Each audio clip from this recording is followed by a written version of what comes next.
Live football coverage that's beyond compare. He fires in a beauty. The FA Community Shield. Crystal Palace versus Liverpool.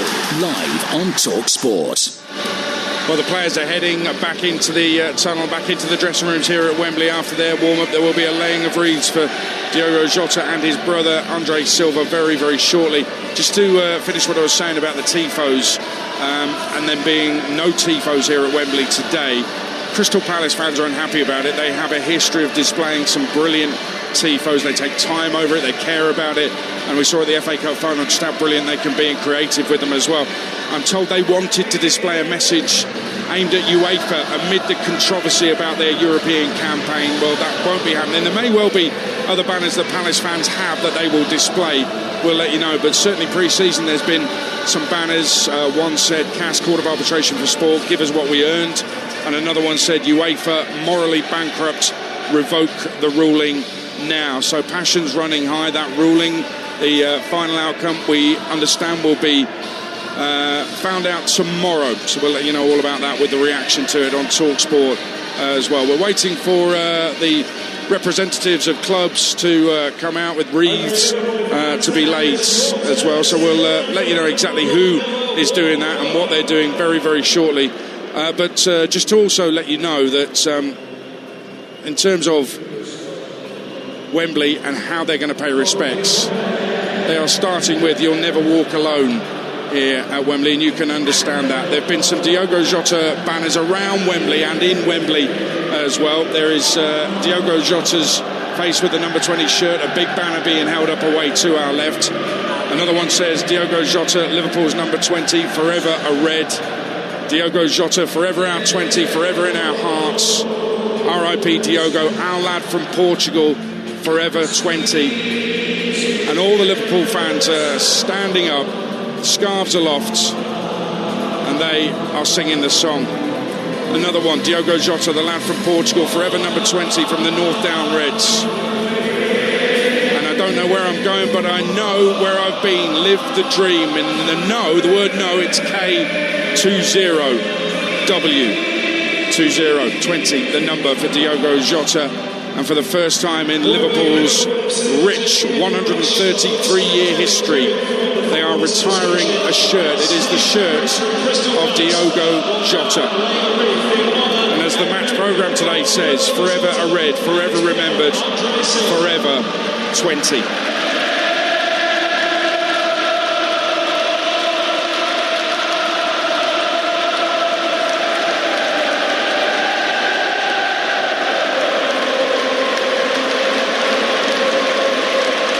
The wreaths are being laid. Steve Parish is the representative from Crystal Palace. The Liverpool legend Ian Rush is the representative from Liverpool Football Club, and Debbie Hewitt from the Football Association. And the applause is for those three as they walk around, and for Diogo Jota and his brother Andre Silva as well. Those representatives walking in front of the Liverpool fans away to our left right now.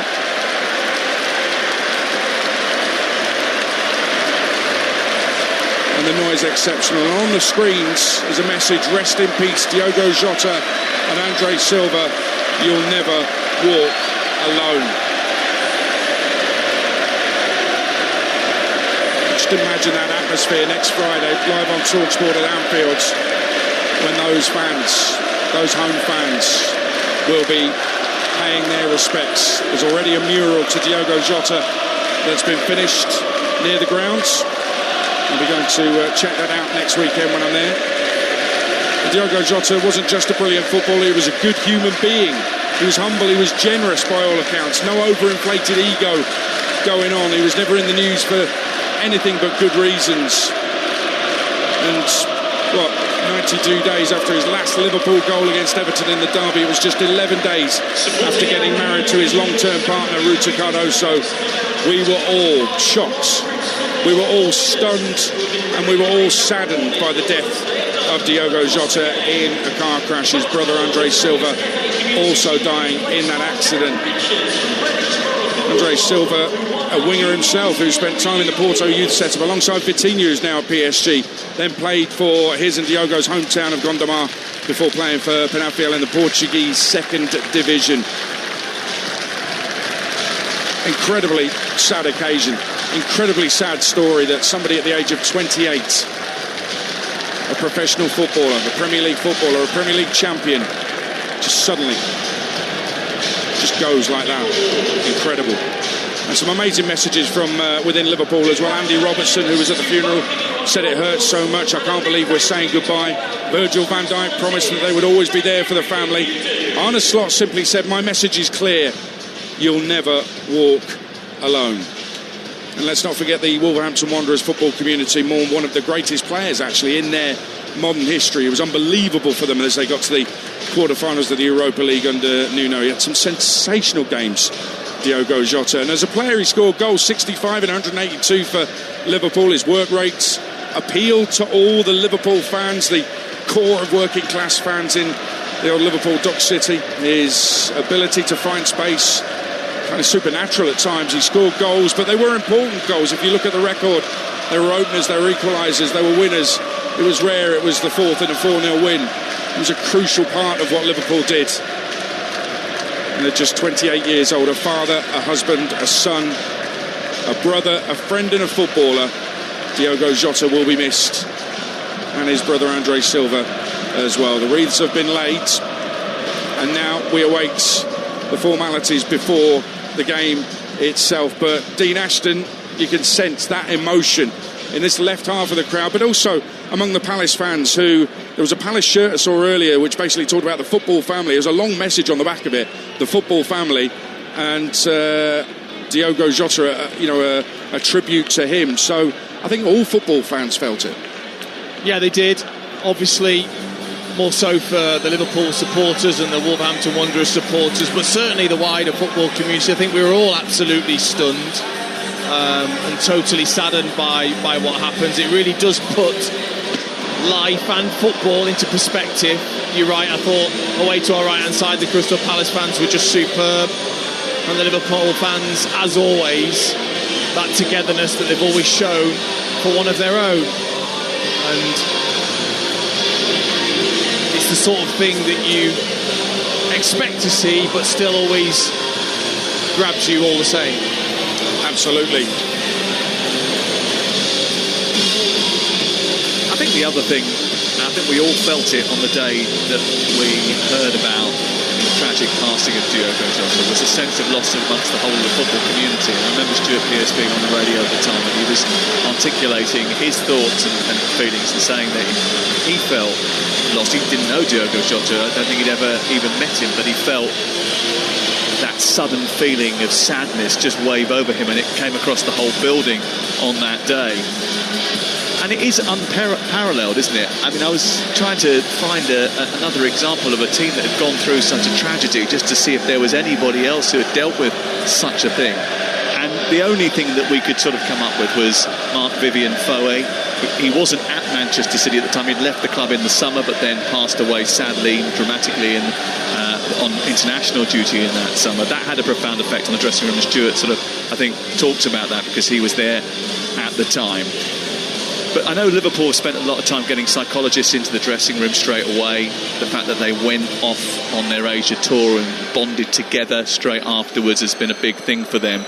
And, you know, it is going to take time. There's no doubt there will be moments over the course of the season where things don't go their way. And I think they do deserve to be given a little bit of slack for that. Yeah, you've got to remember, these people are only human. They have emotions, and he was a friend, a good friend to some of them. I know Kevin Kelleher was actually best friends, I think, in the dressing room with Diogo Jota. People will be affected by it. We all know this in our own lives, how we've been affected by the passing of those close to us. Well, these players will be affected by it at various points of the season, and I think Sam's right. Cut some slack, which I'm sure any Liverpool fan will absolutely do.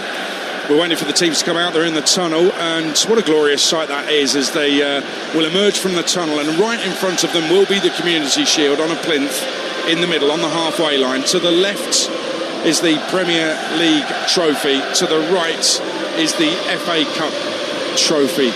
glorious silverware right in front of them, and that middle one will be won today. Liverpool, the holders of the Premier League trophy, and Crystal Palace, the FA Cup holders. And what an amazing day that was for Crystal Palace, the first trophy in their history.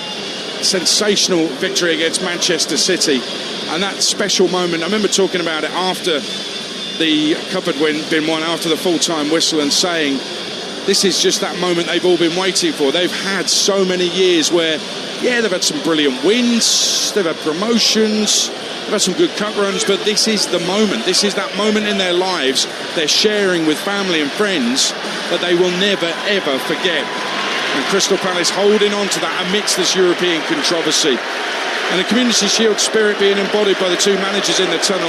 Real laughter between Oliver Glasner and Arne Slot, who are at the front of the line of players on each side as the flames fly high into the Wembley air.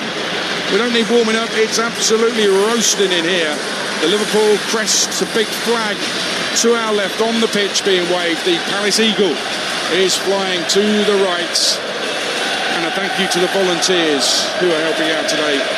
Is the flag that is covering the centre circle as the players make their way out to stand behind those three trophies at the foot of the red carpet, and they line up, big jumps up in the air from JP Mateta and the Palace lineup up front this afternoon for Crystal Palace against Liverpool in the Community Shields. As the dignitaries are introduced to the players, Clinton Morrison, former Palace striker, is among those to be introduced. And he goes through the... can you imagine Clinton Morrison doing anything other than saying a lot of things to all the Crystal Palace players here? Do it quickly, mate. I'm a bit worried how he got up and down the different floors, because notoriously he won't take a lift. That's right, he's scared of lifts. Yeah. He used to walk up the 17 floors of the news building, didn't he? He really did. Absolutely. Ian Rush out there as well. It's, Ian Rush just behind Clinton Morrison, and just shaking hands with all the players. And it is the players that won that FA Cup for Palace last season. It's the same lineup. They have not invested hugely as yet in this window, but with Europe just around the corner. Oliver Glasner, an FA Cup winner, a Europa League winner, remember, with Eintracht Frankfurt when they beat Rangers on penalties 3 years ago.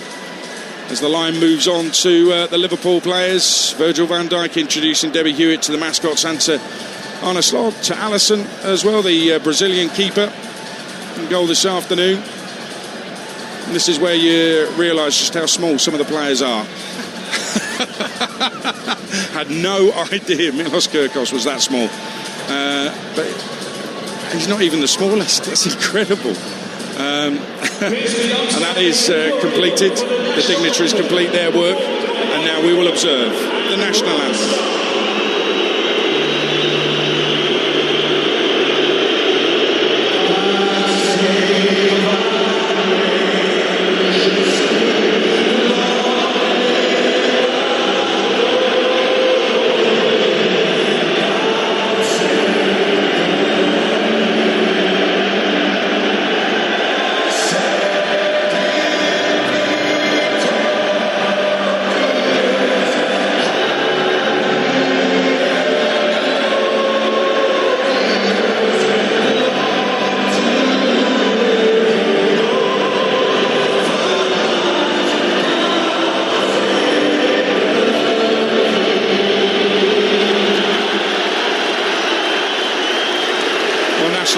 Completed, and the Wembley grass looking so beautifully green. And you know what we were saying earlier, Dean Ashton, about whether it's a friendly, whether it means anything. Do you know what? You actually want to make a good impression as a player, surely. You do. Look, again, you can't ignore this. You can't ignore the build-up to an occasion like this. You only have to look a foot in front of you at the red carpet that's laid for you as you walk out as a player. But then it gets down to the thing you love the most, which is the football starting, and actually the excitement that we all feel at the start of a new season. You feel it as a player. You can't wait to be back out there. Everything fresh and new. the boots, the kit, everything about the place. It's one of the things I miss the most, is that start of the season feeling where anything's possible. Well, team photos are being taken, and interestingly, with 4 new signings in that Liverpool side, they will be keen, and they'll see this stage, they'll see a packed house. If they thought it was a friendly beforehand, they'll know it's not right now, and they will think, hang on a minute, I'm at the Champions, I need to show that I'm worthy of being here at the Champions. Yeah, they'll soon realise that expectation that you have at a football club like Liverpool, especially after winning the Premier League title. There isn't much grace period when you join a club the size of Liverpool, and this is going to be a test. This is a side that not very long ago were right here, similar temperature, similar sort of day as this, and Crystal Palace were magnificent. So they won't be feeling, I don't think, any nerves playing Liverpool, and actually I think they thrive against teams like Liverpool where they can soak up the pressure, and I think they'll be really tested today, Liverpool. What's really interesting is that the Palace goal came from getting in behind the attacking fullback, and we know that Liverpool have got attacking fullbacks. I wonder if it's exactly the same policy, they're going to try exactly the same thing, Crystal Palace. I would expect so, and as Sam said earlier and Adam Wharton talked about, if they can get that ball into the feet of Eza and Ismail Assar, and Mateta can link up with Munoz and Mitchell bombing on also, they're going to cause you some problems. Eza, to me, is a world star and should be and will be in my eyes. You give him the ball, he's going to cause all sorts of problems for you. Absolutely is. Dean Henderson, the Palace keeper, making his way to the centre circle. He was incredible in that FA Cup final, made some sensational saves, and he's making his way to the centre circle because we will be observing silence in memory of Diogo Jota and his brother Andre Silva as well. You will never walk alone.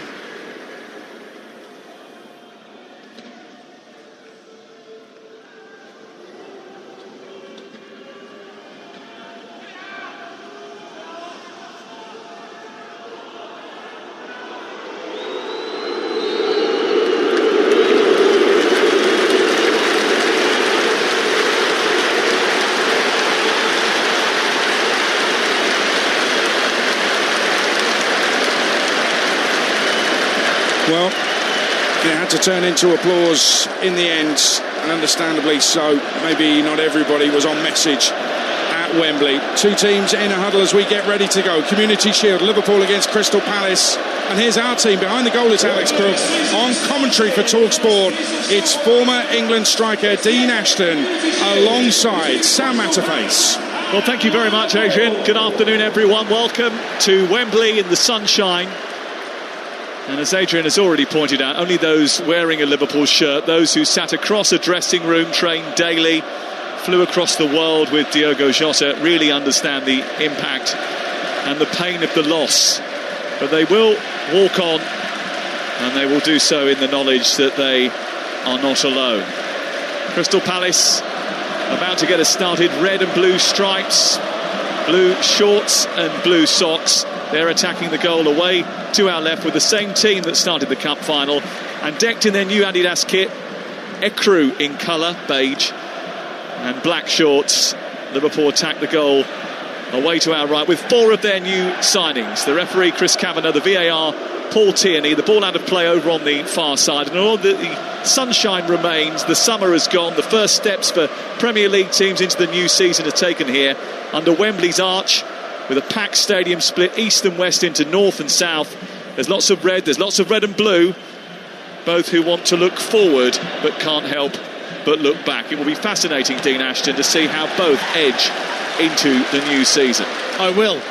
Obviously, like you said, the new signings for Liverpool, exciting to build off the back of a successful Premier League campaign as champions. I think starting to frighten a few more within the Premier League, but this is a settled Crystal Palace side that have kept all their stars, and actually it wouldn't surprise me if they can start where they left off.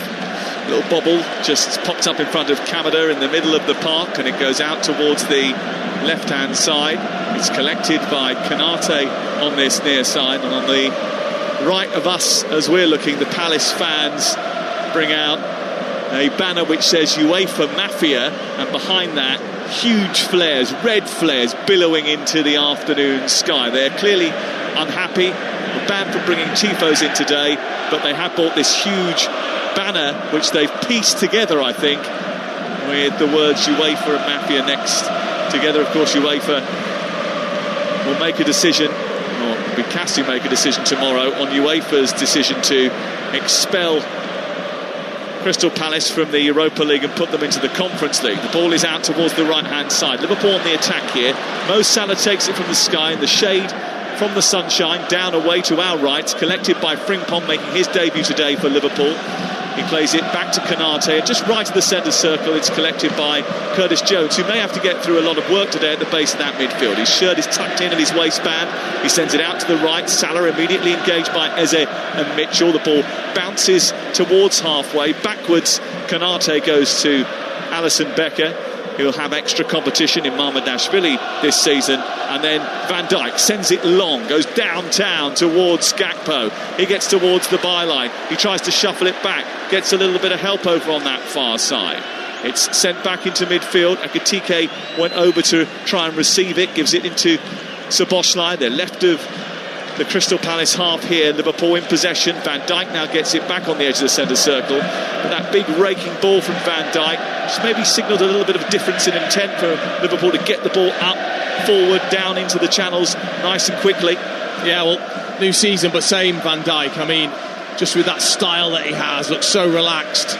Ball out of his feet. He's now done both sides. Salah and Gakpo just pumping that out like a cannon being fired off straight out towards the wingers. And you're right, just trying to open up that shape that Crystal Palace out of possession like to have. Yeah, almost five at the back for Crystal Palace, who like to sit deep and counter-attack. We saw that in the cup final. Kirkesh picking the ball up and jinking his way forward, gets beyond Nunez and runs out towards the far side.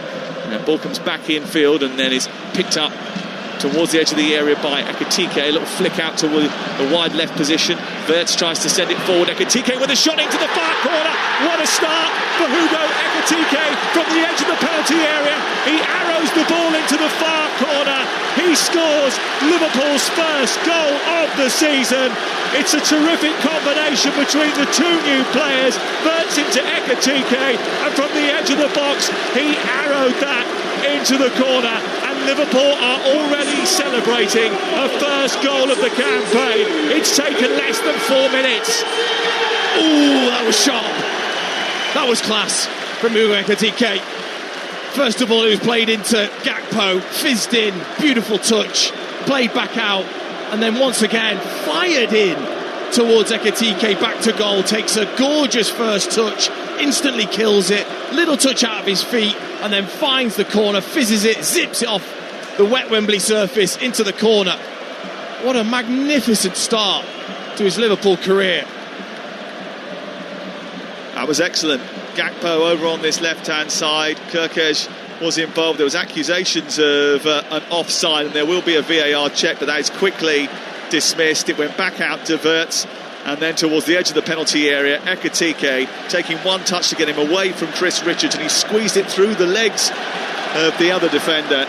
And it is 1-0 to Liverpool after just 4 minutes here at Wembley. What a great start to the season. Let's get off to Ian Abrahams, who's got a goal for us. Chelsea 1, AC Milan 0. Reece James free kick on 5 minutes. In off Andre Kubic for an own goal. The world champions lead here. Chelsea 1, AC Milan 0. What a way to start your Liverpool career for Hugo Ekitike. And as a striker who has graced the Premier League, Dean Ashton, the first thing you want to do is put the ball in the back of the net, but we'll get to you in just a second to discuss that as Szoboszlai combines with Gakpo over on the far side. He bundles his way forward into the penalty area. Munoz comes across and tries to clear it, does manage to do that, but Crystal Palace under the cosh here early on. I don't think you can underestimate how important actually for yourself, for your teammates, that an early goal and a goal such as that as Gakpo's away again. Down that left-hand side, gets into the penalty area, which is shrouded in the smoke that came off those flares that the Palace fans lit earlier. The cross into the box looks towards Ekitike. It's headed away by Gay and out to the far touchline. Then picks up by Daniel Munoz, who skips it over the top of the approaching defender Kirkes. It's half cleared by Palace. And then Van Dijk sort of sticks his leg out. It bounces to halfway. Kamada picks it up. Eze's got it now. And Liverpool lose possession and Crystal Palace try to get their foot on the ball, because at the moment it's been one-way traffic. We played just over 6 minutes. It's Crystal Palace 0, Liverpool 1 in the sunshine and the haze of the smoke from the flares at Wembley. At Stamford Bridge there's been another goal. Ian Abrahams. Chelsea 2, AC Milan 0, 2 in 3 minutes. Pedro Neto with the cross, unmarked 6 yards out. João Pedro headed home. Chelsea 2, AC Milan 0. Wharton forces the ball forward into Ismail Assar. There's a bit of a clash between Konate and Van Dijk, but Wirtz manages to wrestle the ball and then poke it forward, then returns it back towards the right. Frimpong is on the escape, gets it to the edge of the area, and then Ekitike just tried to nudge that through to Mo Salah, but it was a little bit too heavy, Dean Ashton. But they all look pretty much as if they're in tune with one another. Yes, they do. They certainly do. And the sharpness of everything and the touch, no rustiness there at all. Not taking 25 minutes to settle into the game. Liverpool have been excellent at the start of this game. But just going back to Ekitike and that importance of scoring early, because everyone's expecting what you're like, how good are you worth the money, all of those questions that get asked, and even teammates will be looking at you closely. Successful teammates that want you part of the squad and expect you to be up to it. So it is nice to get that early goal and an excellent finish as well. Headed away by Frimpong, picked up by Eze. They're in the midpoint of the Liverpool half, just left of centre here. Palace in possession, but that's given away by Wharton, then won back by Wharton again after Szoboszlai just held him up slightly. The ball goes out to the right side. Munoz then sends it back to halfway. Lacroix to Gay and then back out to Mitchell. They've been stunned here, Crystal Palace, by the speed and the intensity and the unity that Liverpool showed early on. The ball played out towards the left-hand side, flicks off the defender, goes out for a throw-in deep inside Liverpool territory. We welcome listeners today from the United States of America and Canada, Sirius XMFC, tuning into our coverage across the USA and Canada throughout the course of the afternoon. Wherever you are listening today, thank you very much for lending us your ears, and wherever you are up and down the United Kingdom, thank you very much for tuning into Talksport. Of course, we're across the world on the Talksport app, and if you haven't got it yet, you can download it via the Apple App Store or the Google Play Store, and you'll be able to listen to Talksport and all of the great podcasts and video episodes we've got of our YouTube shows as well for free. Ball tossed into the box by Richards, headed away by Konate. Richards, who comes from the same town as Tammy Wynette and Courtney Cox in Birmingham, Alabama. Ball played down the left to Kamada, who gets past the defender, then goes into the box. Frimpong has to defend well here, and he has to time his challenge well enough to nudge the ball away from Daichi Kamada before the ball is crossed into the box. It's out for the first corner of the game. It's 1-0 Liverpool. Yeah, it was a clever run from Kamada, just to make sure that he was that willing runner from midfield and found the space, took it on the half turn, was a bit lucky to get past one, and then Frimpong did well just to step across. Leicester Sheffield Wednesday on Talksport 2 this afternoon. Battle of the bankrupt, is that fair? Certainly hasn't been fair on Sheffield Wednesday fans this summer. Here is the corner from the near side. Eze sends it towards the back post, headed away by Konate. Wharton under pressure, does well, but gives the ball away inadvertently. Tried to trip Gakpo as he escaped. He funnels it forward, well stopped by Kamada, who came back and just about got in front of Wirtz, and then turns the ball over. On the counter-attack is Eze. Eze trying to scoop past Konate. A cynical trip by him. Chris Kamada gives the free kick, but nothing more than that. Yeah, it was poor from Gakpo. I think they were about 5v2 after Wharton's mistake, and just didn't make the most, didn't rate the right decision. Kamada with the flick defensive clearance, and then Eze was away. Too good for Konate. That dribbling ability that Rich Eze has. You've either got to nip it at the start, or you've got to kind of let him run and just give him that distance.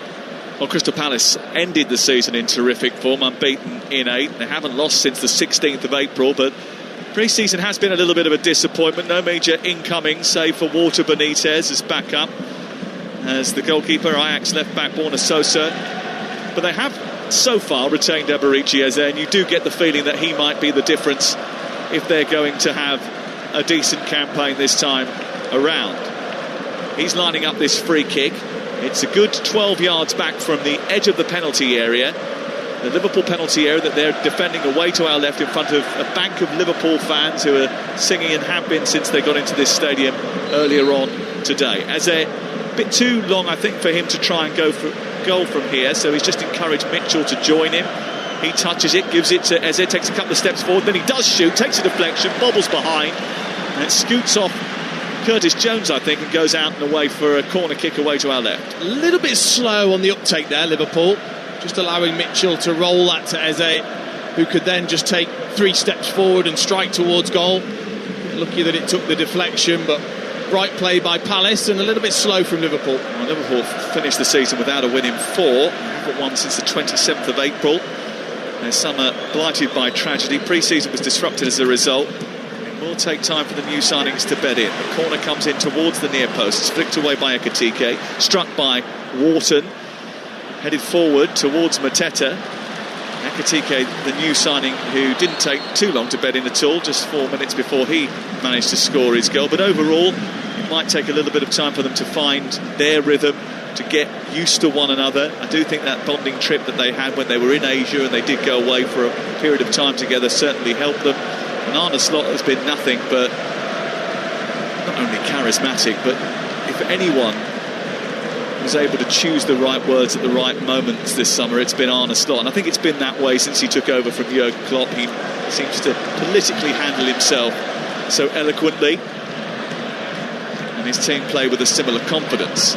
Here is Florian Wirtz over on the far side. His ball back into midfield to Szoboszlai's, cut out by Wharton. Szoboszlai's got it back very quickly, then tries a little up and under over his shoulder towards the near side where Salah was trying to get in the right wing position. It was headed away by Mitchell, won in midfield by the scrappy Wharton, gets it back into Lacroix, he sends it forward, and then Ekitike with a lovely touch as the ball's cleared, and then helped on by Wirtz, and then down the right hand side scurrying away is Mo Salah. Salah into the area looking for Wirtz, helps it on at the back post is Gakpo, great save, comes back out towards Ekitike, and it's cleared away. I think there was an offside flag up against Gakpo, but it was a slick Liverpool move which ended with a brilliant save from Dean Henderson after Gakpo had got the final touch at the far post. But Ekitike, Wirtz, Salah, all in tune. Yeah, it was lovely centre forward's touch from Ekitike, fired into him by Frimpong, just with the outside of his right foot, just cushioned it to Wirtz, and then towards Salah, who was offside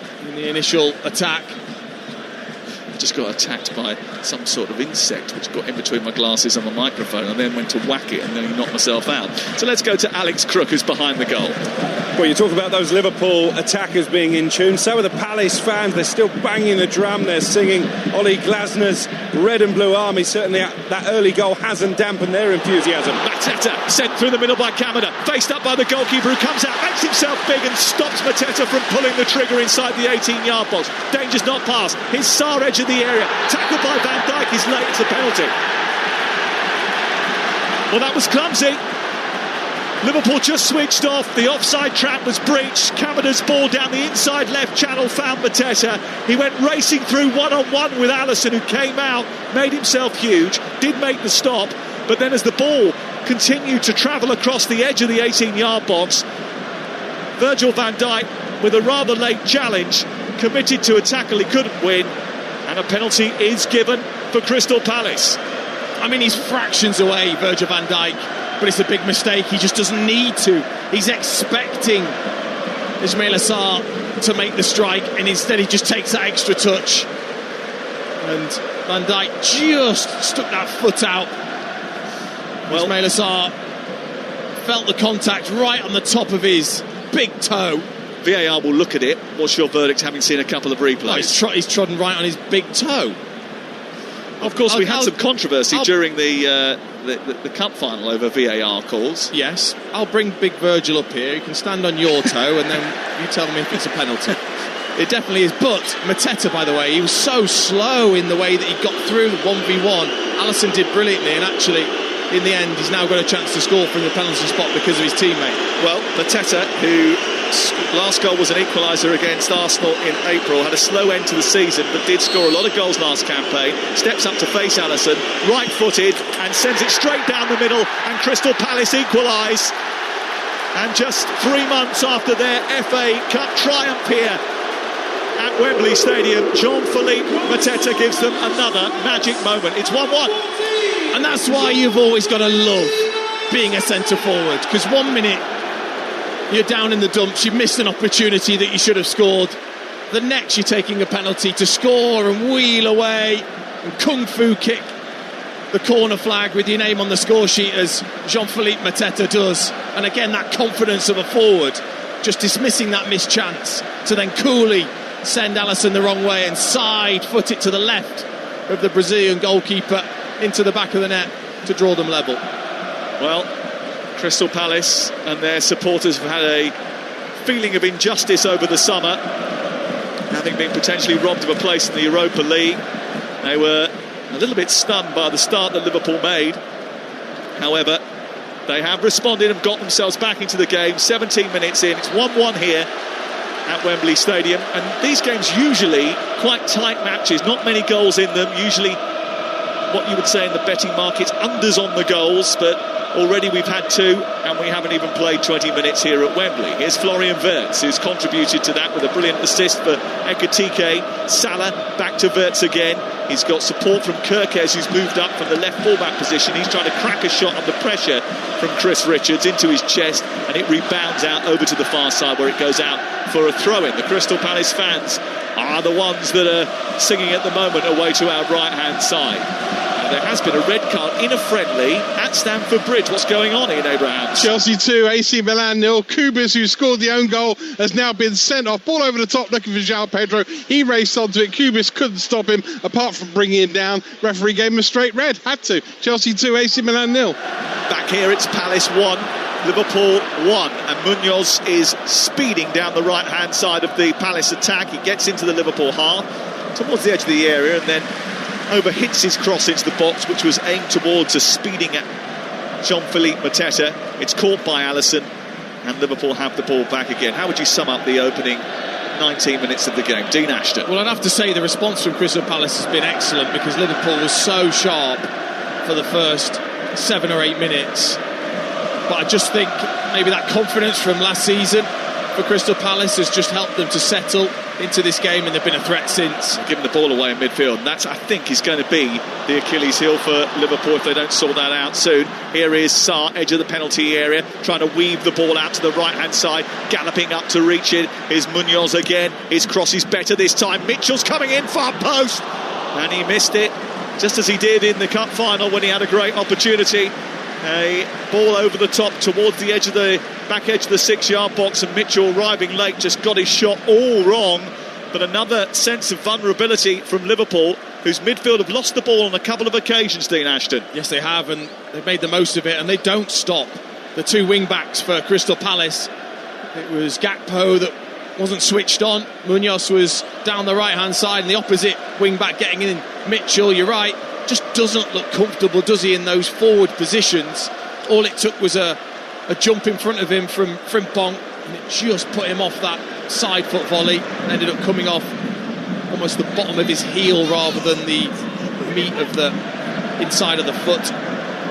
Well, speaking to people from Liverpool and in and around the Liverpool camp, the suggestion was that they did look a little bit too vulnerable because of the fact that they'd got all these exciting new forward players, but that had meant a little bit less grit and determination in midfield as the stadium rises as one in the 20th minute as the ball goes over the top from Frimpong, and it beats Henderson with a deflection over his head and into the net.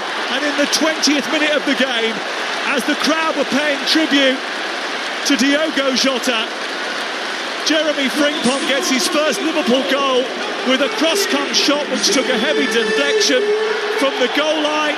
He went to centre it, it took a flick off a defender and outwitted Henderson, scooped in at the far post, and Liverpool's lead is restored in a poignant moment at Wembley with the fans on their feet.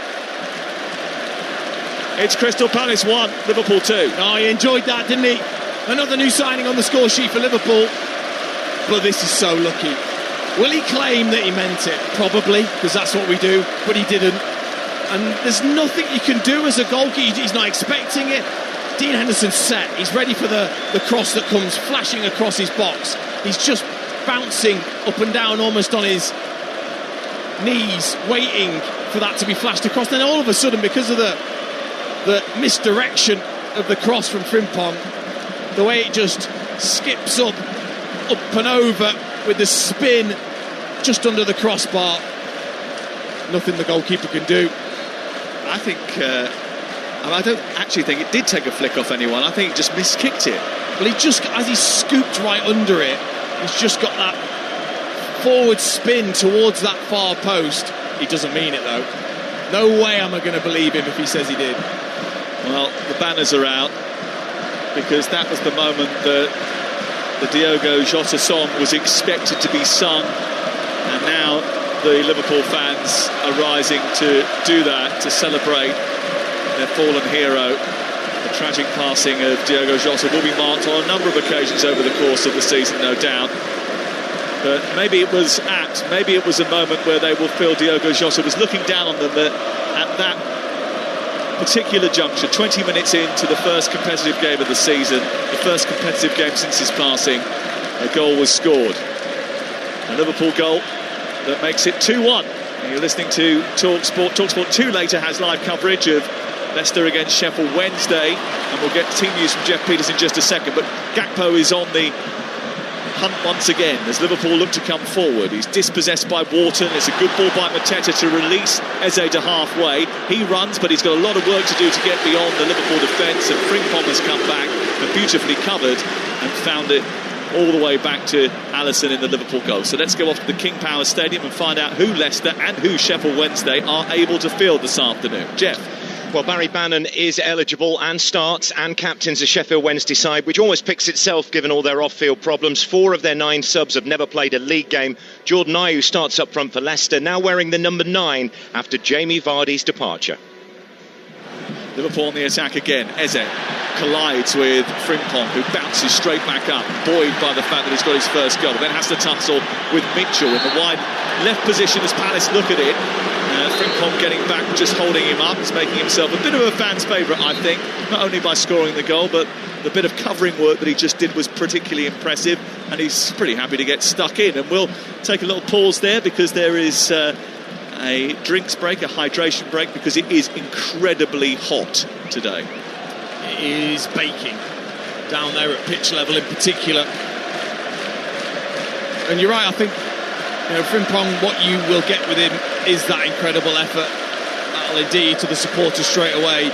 But with the goal, it's that turn of pace.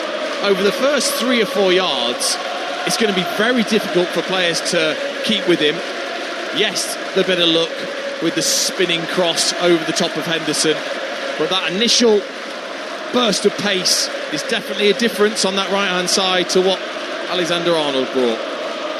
Yeah, it's a different setup for Liverpool and a different setup for us this afternoon because it's so hot and he's been on so many holidays, he's used to the sun.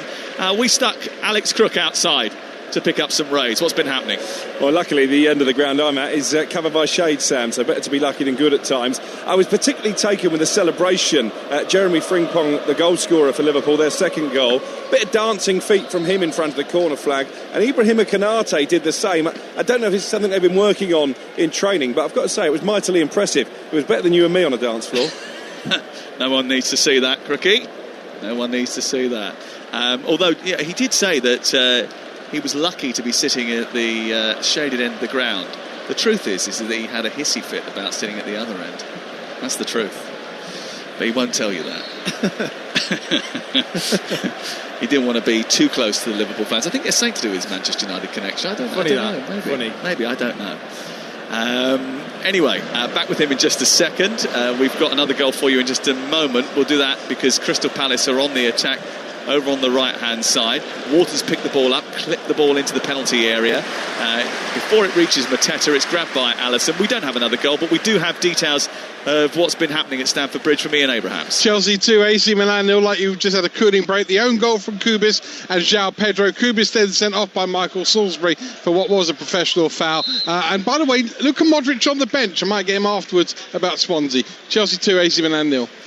Thank you very much, Ian. And there has been another stoppage here because Konate has got a vision problem, I think. I don't know if he's got something in his eye there, but there was a little collision between him and Mateta inside the penalty area away to our left-hand side, and that's precipitated the need for treatment away to our left for Ibrahima Konate, who hasn't actually sorted out his new contract yet. I think that's at the forefront of the ownership's mind. Should be. I think he's forged an excellent partnership with Virgil van Dijk. It's very different in the way that he plays. Offers them that genuine cover for pace, doesn't it? And Van Dijk steps out, but maybe we've all been there. You know, when you put that sun cream on and then it's hot and sweaty and it runs into your eyes, it's horrible. Imagine how Adrian must feel. I mean, he has to use a lot of that stuff. Like the cricketers, that thick. Oh dear, that thick, luminous green cream they used to put under their eyes. Do you remember that? The Aussies used to do that. Looks as if there's a potential midfield change here for Crystal Palace because Kamada's gone down just 5 yards short of the halfway line, and he's now getting treatment. And Will Hughes is about to get stripped and ready for action. That will change the complexion of that midfield. That's the area in which actually they played quite well, Crystal Palace. They've won a lot of ball in that midfield, been quite tigerish there, and Kamada, who wasn't the most popular figure during the course of most of last season, actually I think if you had said sort of 3 months before the end of the season that he was going to be the first choice midfield player alongside Wharton going into the cup final, many people would have been a little bit surprised by that, but actually he earned his place in the team with strong performances towards the end of the campaign. Well, he did, and I think it was a slight change from the manager as well, because even now, obviously Jefferson Lerma could come on, obviously with a different type of profile than Will Hughes, but like Kamada and like Wharton, he's wanted those genuine ball players in there that can progress the play. So the likes of Decore and Lerma have had to take a backseat. Lerma, in fact, when he has played, has played as part of the back three. Well, it's Crystal Palace 1, Liverpool 2 on Talksport and Sirius XM FC across the United States and Canada. We're in the Charity Shield at Wembley with bright sunshine above our head. Huge temperatures today, nearly 30 degrees here at Wembley. And we've had a hot start to the season because after half an hour we've already had 3 goals, a penalty decision which has gone against Liverpool, and 2 goals from 2 new signings in Ekitike and Jeremy Frimpong, although I don't think he knew too much about it. On comes Konate after receiving his treatment and then going off.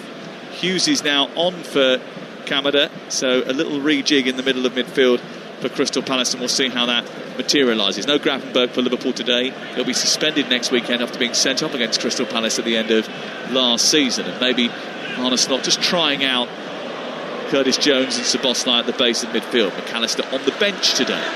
Here is Szoboszlai, just over the halfway line, clipping the ball forward into a bit of space where Gakpo has manoeuvred himself into the left wing position, collects it well, then sends it back to Szoboszlai. The Hungarian looks up, floats the ball towards the far post. Frimpong getting forward, keeps it alive inside the area. Wirtz can't get on the end of it, away by Eze.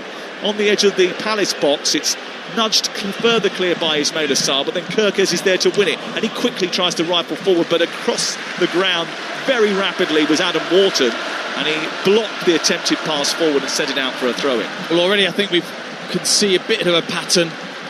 Jeremy Frimpong on this right-hand side, and Mo Salah very much tucked in, almost closer to a centre-forward position than a wide right, with Frimpong nice and wide, hugging the touchline for that switch of play that they've used well.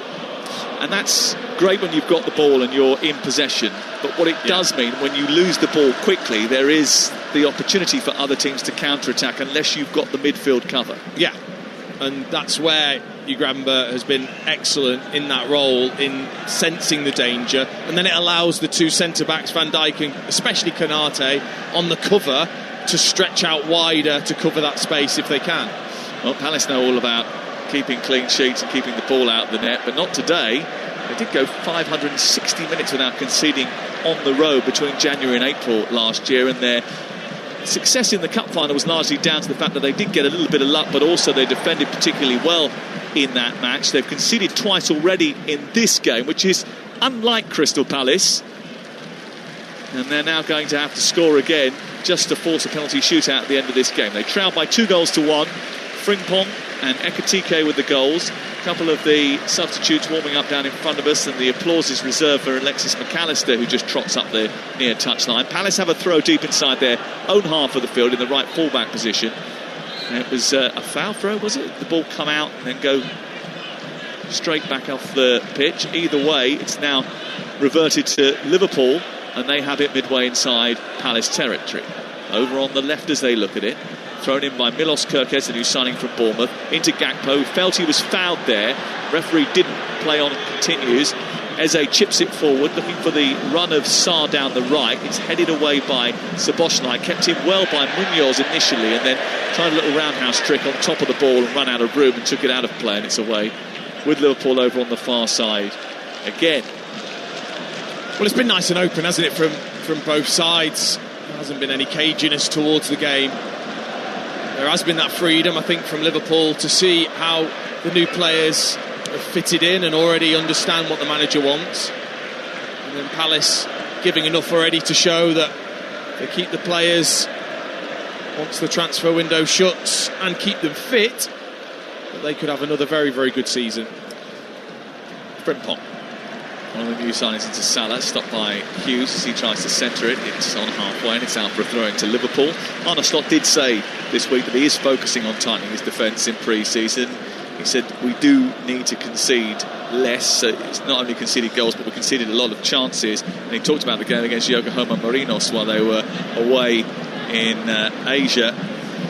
They only conceded one, but the Japanese side, he felt, had too many chances. Palace might get one here. A long ball forward has sent Sarr down the left-hand side. He's got to the edge of the area. He's come laterally infield again to the edge of the box, and then his ball out wide to Munoz was particularly poor, and Gakpo was there to stop it. That's a good first-time ball by Florian Wirtz just before the halfway line to set Ekitike on his travels. He plays it infield towards Gakpo. Gakpo tries to spread it wide to Salah.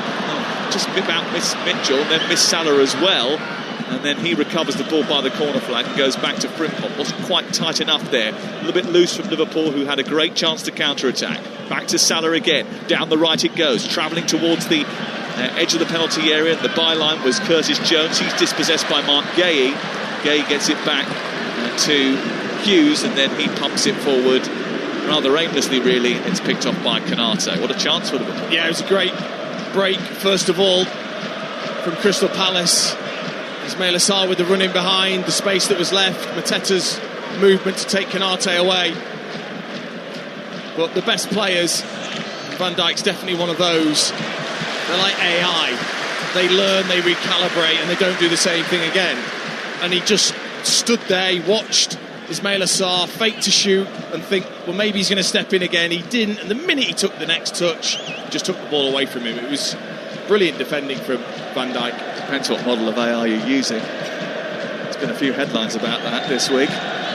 Throwing over on the far side, level with the edge of the Crystal Palace penalty area. Milos Kerkez picked up the ball to toss this in for Liverpool, and then decided that actually he didn't fancy that one, and he wants a different ball. And we're expecting a long throw here from the far side. Kerkez takes 4 steps back from the byline, then approaches it, sends it long into the near post, flicked on by Van Dijk, drops inside the area. Mitchell gets first contact on it and manages to clear, but it comes back towards Salah, who hooks it over his head just short of the penalty area. Header away by Hughes, who does well in front of Wirtz, and then Wirtz manages to stop the attempted ball forward by Mitchell, and it breaks for a throw-in on the near side in front of Oliver Glasner and Crystal Palace.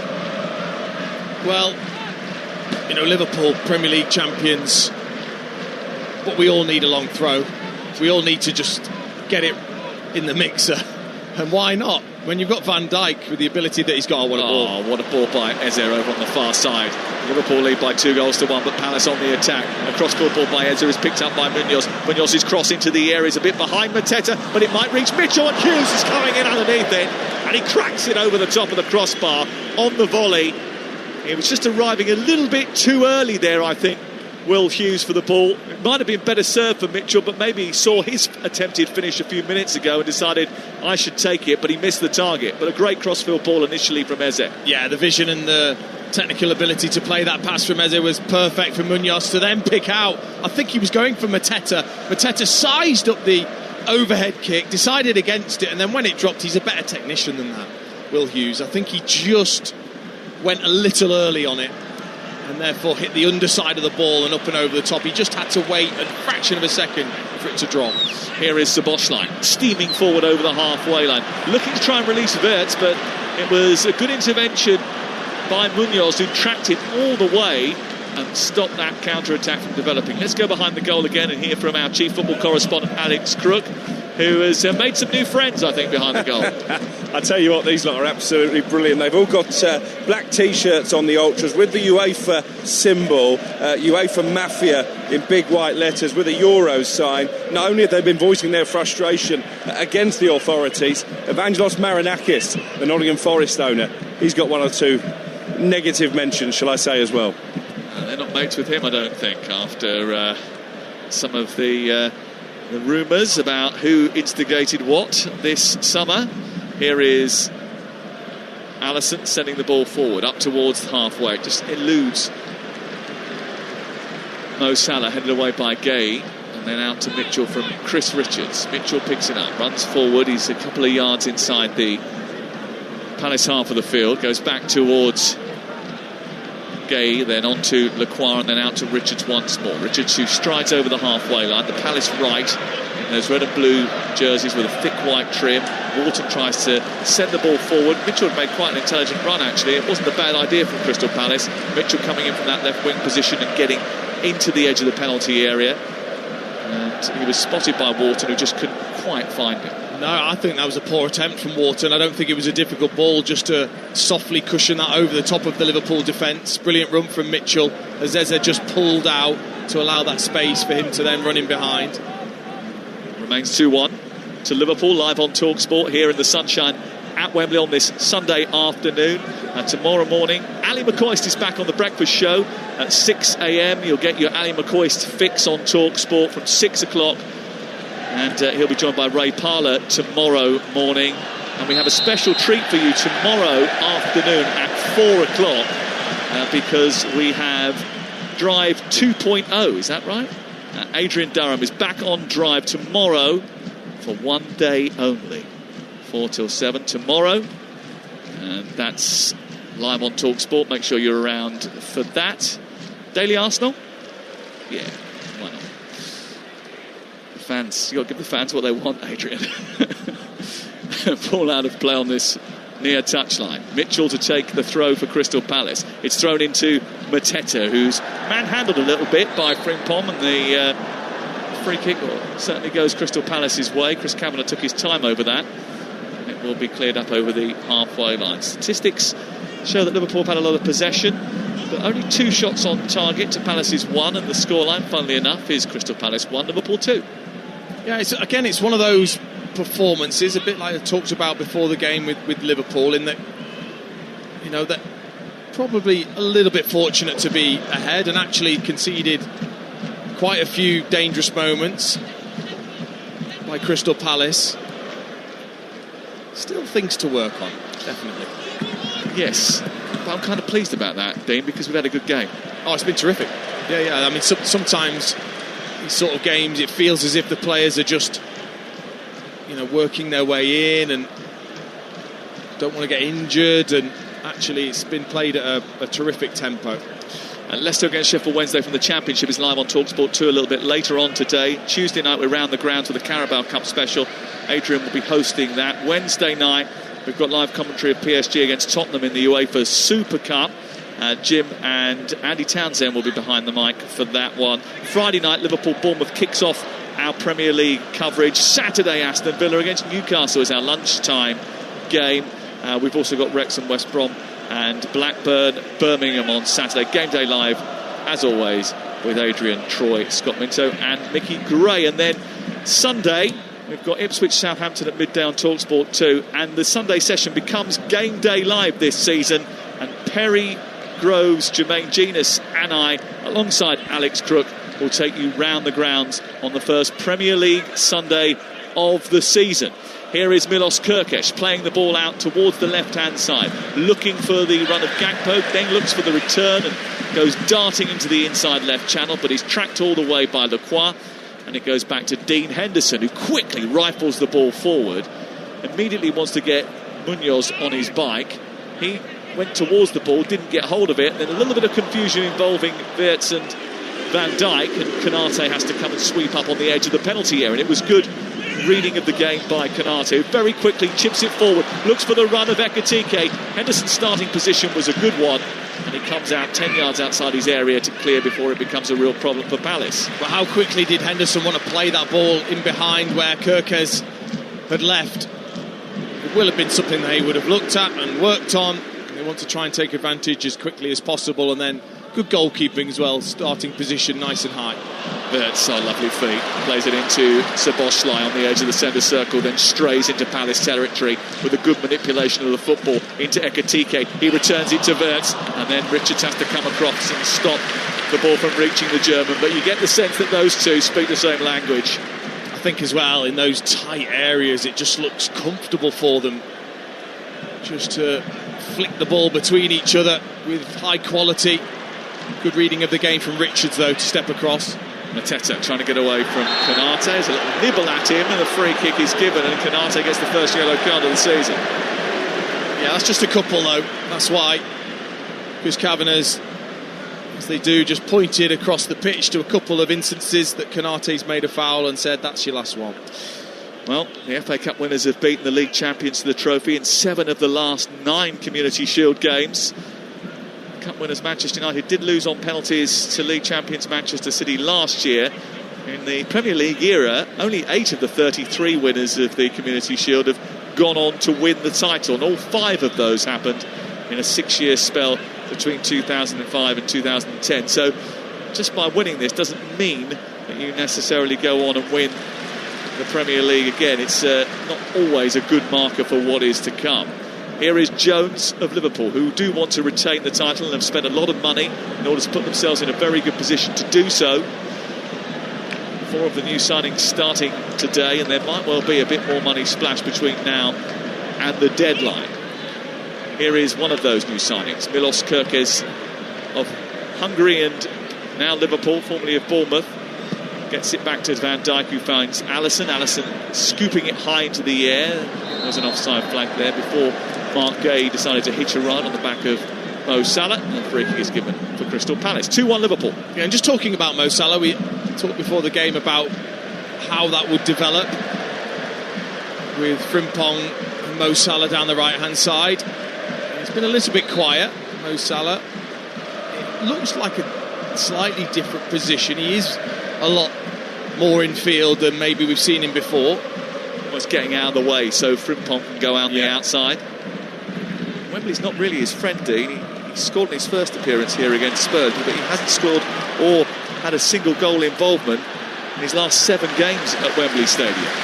Liverpool on the attack down the left-hand side with Gakpo, and a lot of their attacks have come down that left-hand side in the opening 44 minutes of the game. We're nearly hitting half-time here on Talksport. Van Dijk with a lovely swing out towards Salah, who's being wrestled by Gay. The ball runs into midfield, and Frimpong dives into a challenge but loses out to Will Hughes. The ball then is sent forward quickly by Hughes, but Van Dijk is marshalling Salah, and Liverpool have possession just as we reach the half-time juncture, but there will be 6 extra minutes added on at the end of the first half. I suppose that's a bit of hydration break. No, 7. Wow. So we are going to get an extended period before we have the half-time break. Good, because it's been brilliant this first half.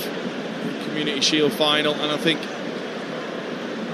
both managers actually, I think, they'll be happy with large parts of the half, but also things that they won't be happy with too.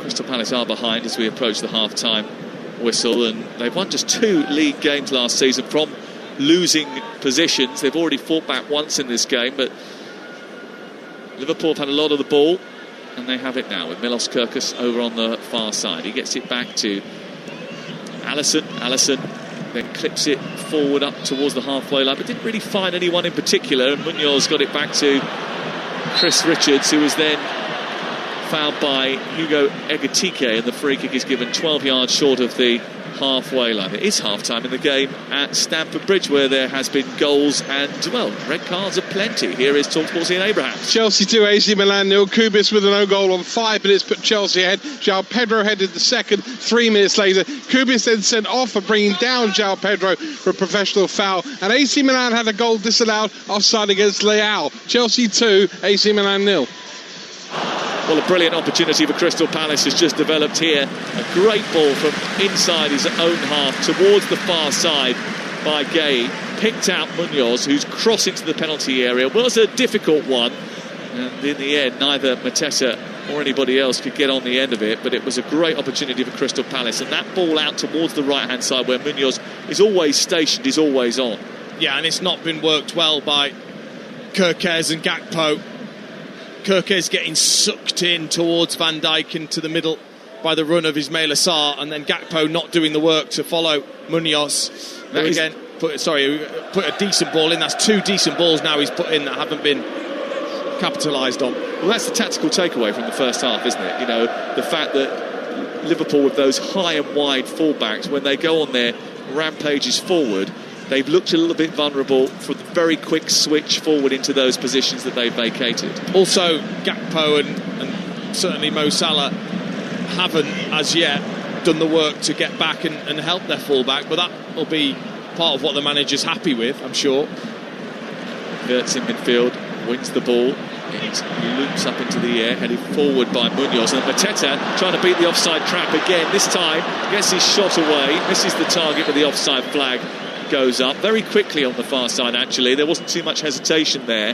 There is semi-automated offside technology available today for the officials if they want to use it, but I don't think it was necessary on that occasion. There was quite a gap between Mateta and the last defender, but again, that's another avenue that Palace have enjoyed trying to use over the course of the first 45 minutes, Dean Ashton. Yeah, it's that first time ball over the top and through the middle. It's where the Mateta chance came, and then the penalty was just a ball straight through the middle of the 2 centre-backs who are having to be slightly wide. Here comes Ekitike, edge of the penalty area. I think, and we might need confirmation of this, Florian Wirtz got a yellow card for kicking the ball away just now. Here's Ekitike, edge of the area, flicking it back into Jones. Jones then sends it into the centre circle. Where are we now? We've played 3 of the 7 added minutes at the end of the first half. Yeah, Wirtz definitely got a yellow card for kicking the ball away. And he's just won a throw-in over on the far side. He wants to take it quickly, but he's told to slow down by Gakpo. He then does end up tossing it back into Kerkez, the left full-back, who's just a couple of strides inside Crystal Palace territory. It goes out to Szoboszlai, sends it forward into Wirtz, back to Szoboszlai, now Wirtz again, and he turns and motors forward. He runs diagonally up to the edge of the area, jinks his way past the challenge, and then clips the ball into the near post away by Gay. Back into Wirtz. Wirtz to find Frimpong, onto the area, tries a volley, but never really had it under control or looked confident, and he sends it over the top of the crossbar. He's got a lovely way about the way he moves, Florian Wirtz. Just looks like even when the play condenses in on him and there's so many Crystal Palace bodies around, he's able to still keep control while keeping that head up. Such a talent to have that. You don't have to concentrate on your feet and keeping hold of the ball and the players around you. It's so natural that it's just there, and you can have your head up, so he can then pick out a decent pass to Frimpong for the chance of the volley that he spooned over the top. Well, it's about balance, isn't it? He's got terrific balance, and he knows almost symbiotically where the football is going to be. And he's already shown his class in the opening 45 minutes here in Liverpool colours. Ball flicked forward by Wharton. Again, it's just a little bit off radar, but it was almost mishandled by Alisson as he came out to meet Munoz, who was charging down to try and receive it. He bowls it out quickly to the left wing position. Gakpo on the front foot for Liverpool as we approach the few Closing seconds at the end of the first half here at Wembley. Just 90 seconds or so still to play. And it's 2-1 to Liverpool with Frimpong, who's got the second goal of the two that Liverpool have managed so far. Working his way down the right, trying to take on Mark Gay. Turns infield, plays it into midfield where it's a little bit loose, and Jones will come and receive it. Jones wanders centrally, exchanges passes with Szoboszlai, then looks up. Ekitike is holding the line here, being marshalled by Lacroix. They go back to halfway instead. No need to rush it, Liverpool, who lead. And Konate then looks up and finds Jones. There's a bit of space for Kirkes, who's come in from that left full-back position just to get involved into midfield, wants the ball. But that space that he is left has allowed Wirtz to drop deep and get involved in the play. Szoboszlai, Jones, then back out to Kirkes, and then wide on the left. Kirkes and Wirtz combine, and Kirkes powers forward into the edge of the penalty area, then releases Gakpo. Now Wirtz, edge of the box, a little right-footed ball into Ekitike's knee, back to Wirtz. They're surrounded by red and blue shirts, and eventually they're huffed out of possession. But so neat, so quick, so incisive on the edge of the box. It's just the final opportunity that hasn't come their way. Eze looks to escape, gets it halfway, runs up towards the Liverpool half of the field, then checks back, gives it into Lacroix, and now it's Crystal Palace's turn just to keep hold of possession right at the end of the first half. Then they float it forward, looking to get that ball in behind. It's headed away by Van Dijk, and then Munoz has got there ahead of Kirkes in the right wing position, looking to get a cross in. He does that, flicked away by Konate. Eze will get there first. He's got support from Mitchell, left edge of the area. Palace on the attack right at the end of the first half here on Talksport. Gay into Will Hughes. Out wide is Munoz if they want to use him. They do that. His cross is a good one. Mitchell's coming in far, edge of the 6-yard box. He's not going to reach that. It's over his head. And that brings to a conclusion the first 45 minutes, which started perfectly for Liverpool, who got their first goal of the season after a combination between Florian Wirtz and Hugo Ekitike, two of their 4 new signings. A third of those scored their second goal after Jean-Philippe Mateta had converted from the penalty spot after a foul on Ismaila Sarr by Virgil van Dijk. None of the last 4 teams playing in the Community Shield for the first time ended up winning it, and that's a run of over 50 years. And Crystal Palace haven't exactly had the best of preparations. They are 2-1 down, but they're still very much in this game. Half-time at Wembley, Liverpool lead by 2-1. Very enjoyable first half live on Talksport as well. Those 7 minutes added at the end. I thought they're going to have a drinks break in the middle of the injury time. I'm not sure they should be doing that in this heat, but what a game of football. What a start from Liverpool. Wirtz into Ekitike. Big finish from him. Darwin Núñez, nobody misses him. And I think there's a slight difference, just the way he took that, the composure, the clinicalness of the finish is something that, they've missed at the top end of the pitch.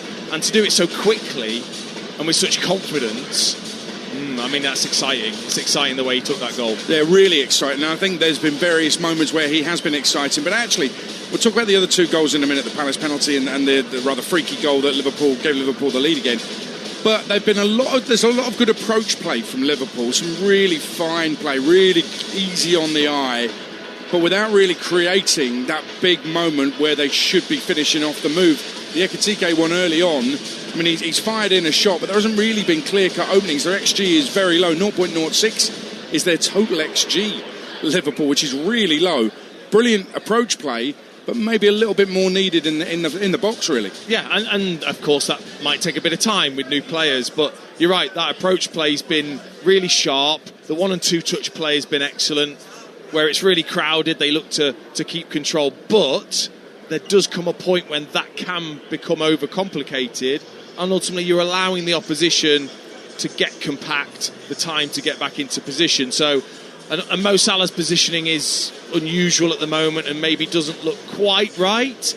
Again, I'm sure that'll change and evolve. But you're right, that there hasn't actually been the threat in behind the Palace defence. Do you sense Mo Salah's unhappy? He can look that way sometimes if he's not fully involved. He is the main man, he wants to be, and he probably feels like he should be all of the time. Just in this half of football that I've seen, it's actually Frimpong that's getting all the joy, and Mo Salah's being the player that's having to make the move for somebody else to get involved. Well, welcome to a centre-forward's life, Mo. That's what the centre forward tends to do nowadays. Is they make the run to take away defenders for the wide players to get in. I will say that Mo Salah fired in a ball towards the end of the half to Ekitike. It was absolutely magnificent, a world-class pass, but Ekitike couldn't make the most of it. The equaliser for Palace was from the spot, JP Mateta with the finish. But Liverpool were a mess. Van Dijk and Konate a mess as JP Mateta went clean through. That was safe, but Virgil van Dijk tripped Sarr seconds later. Those two centre-halves were all over the place. They were a shambles in that whole move, weren't they? And I think what it is obviously because of the two full-backs going, both at the same time at times, I think they're getting caught with both wanting to cover the wide area and not having that midfielder in there to actually help out. Hence why they were too wide apart. Mateta slipped right through the middle. That shouldn't happen between two quality, experienced centre-backs. But that's because I think they're trying to cover wide and through the middle without that midfield player to do that job. So I think that then causes their chaos. There's a bit of panic sets in, even for the best players, and then you make a mistake. Defensive problems then for Liverpool with that system, but it's exciting going the other way, and Frimpong gets the goal. And I make you right, he can't possibly mean that. If he sliced that off the kind of outside of his instep of his right boot, if you like, then he's done it absolutely perfectly, but it's a cross, isn't it? I was trying to look at his eyes and was he looking across, and the shape of his body, everything about it looked like he was trying to just clip that towards the far post where Gakpo was, and he gets just nicely underneath it with the right spin and it goes in. But if he wants to claim it, we can't really say anything. We'll let him have it. Those are my crosses 99 times out of 100, and they end up in the crowd. I know a slice when I see one. And just on Frimpong, he's 5'6", and there was an incident towards the end of the half where a foul was given against him on JP Mateta, who's 6'2". And these fullbacks, they keep going bombing forward. They're very exciting. They're going to be great to watch, these fullbacks for Liverpool this season. But Frimpong's 5'6", Kirkes is 5'9". And you don't really expect players of that size, that height or lack of it, to kind of flourish at the top of the Premier League these days, do you? No, but obviously that position's evolved immensely, and they don't necessarily have the big, burly centre forward that wants to pull onto the back post, onto that full-back, and take advantage of the height difference. We don't tend to see that very much anymore. So actually you can have those really, small, athletic, powerful players that can play at full-back. It is 2-1 to Liverpool. Second half to come here at Wembley, live on Talksport. On Talksport 2, Leicester take on Sheffield Wednesday in the Championship. Let's speak to Jeff Peters, who's there for Talksport this afternoon. I've just been looking at the Leicester team, Jeff. No Jamie Vardy is frankly just weird. It's still a strong lineup though, isn't it? I think it's a very strong lineup. We've seen that Hermansen has gone, so Stolarczyk starts in goal. He played a few games towards the end of last season. James Justin at right back, he will captain the team. Akoli and Vestergaard, the centre-halves, Thomas at left-back. But you can go through the whole squad, really, with the likes of Samari and Skip and El Kanous and Fatawu and Mavadidi, etc., etc. It is a strong lineup. And then on the bench, you've got the likes of Fass, Nelson, Winks, Chowdhury, Daka, McAteer, Louis Page is very highly rated. Of course, Jeremy Monga, a player that could come off the bench. We saw him on a few occasions last season. So it is a strong Leicester squad, certainly at this level.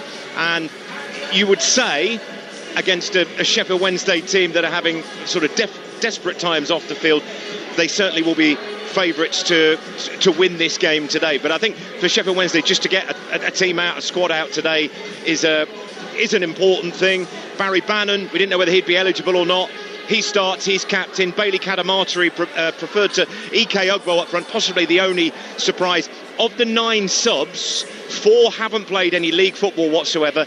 7 of them haven't started a league game for Wednesday. 6 subs are academy graduates. So the fact that they've got players out today to perform at whatever level is a key thing. Over 3,000 of their fans, despite all the problems, will be here, and there will be protests planned against the owner.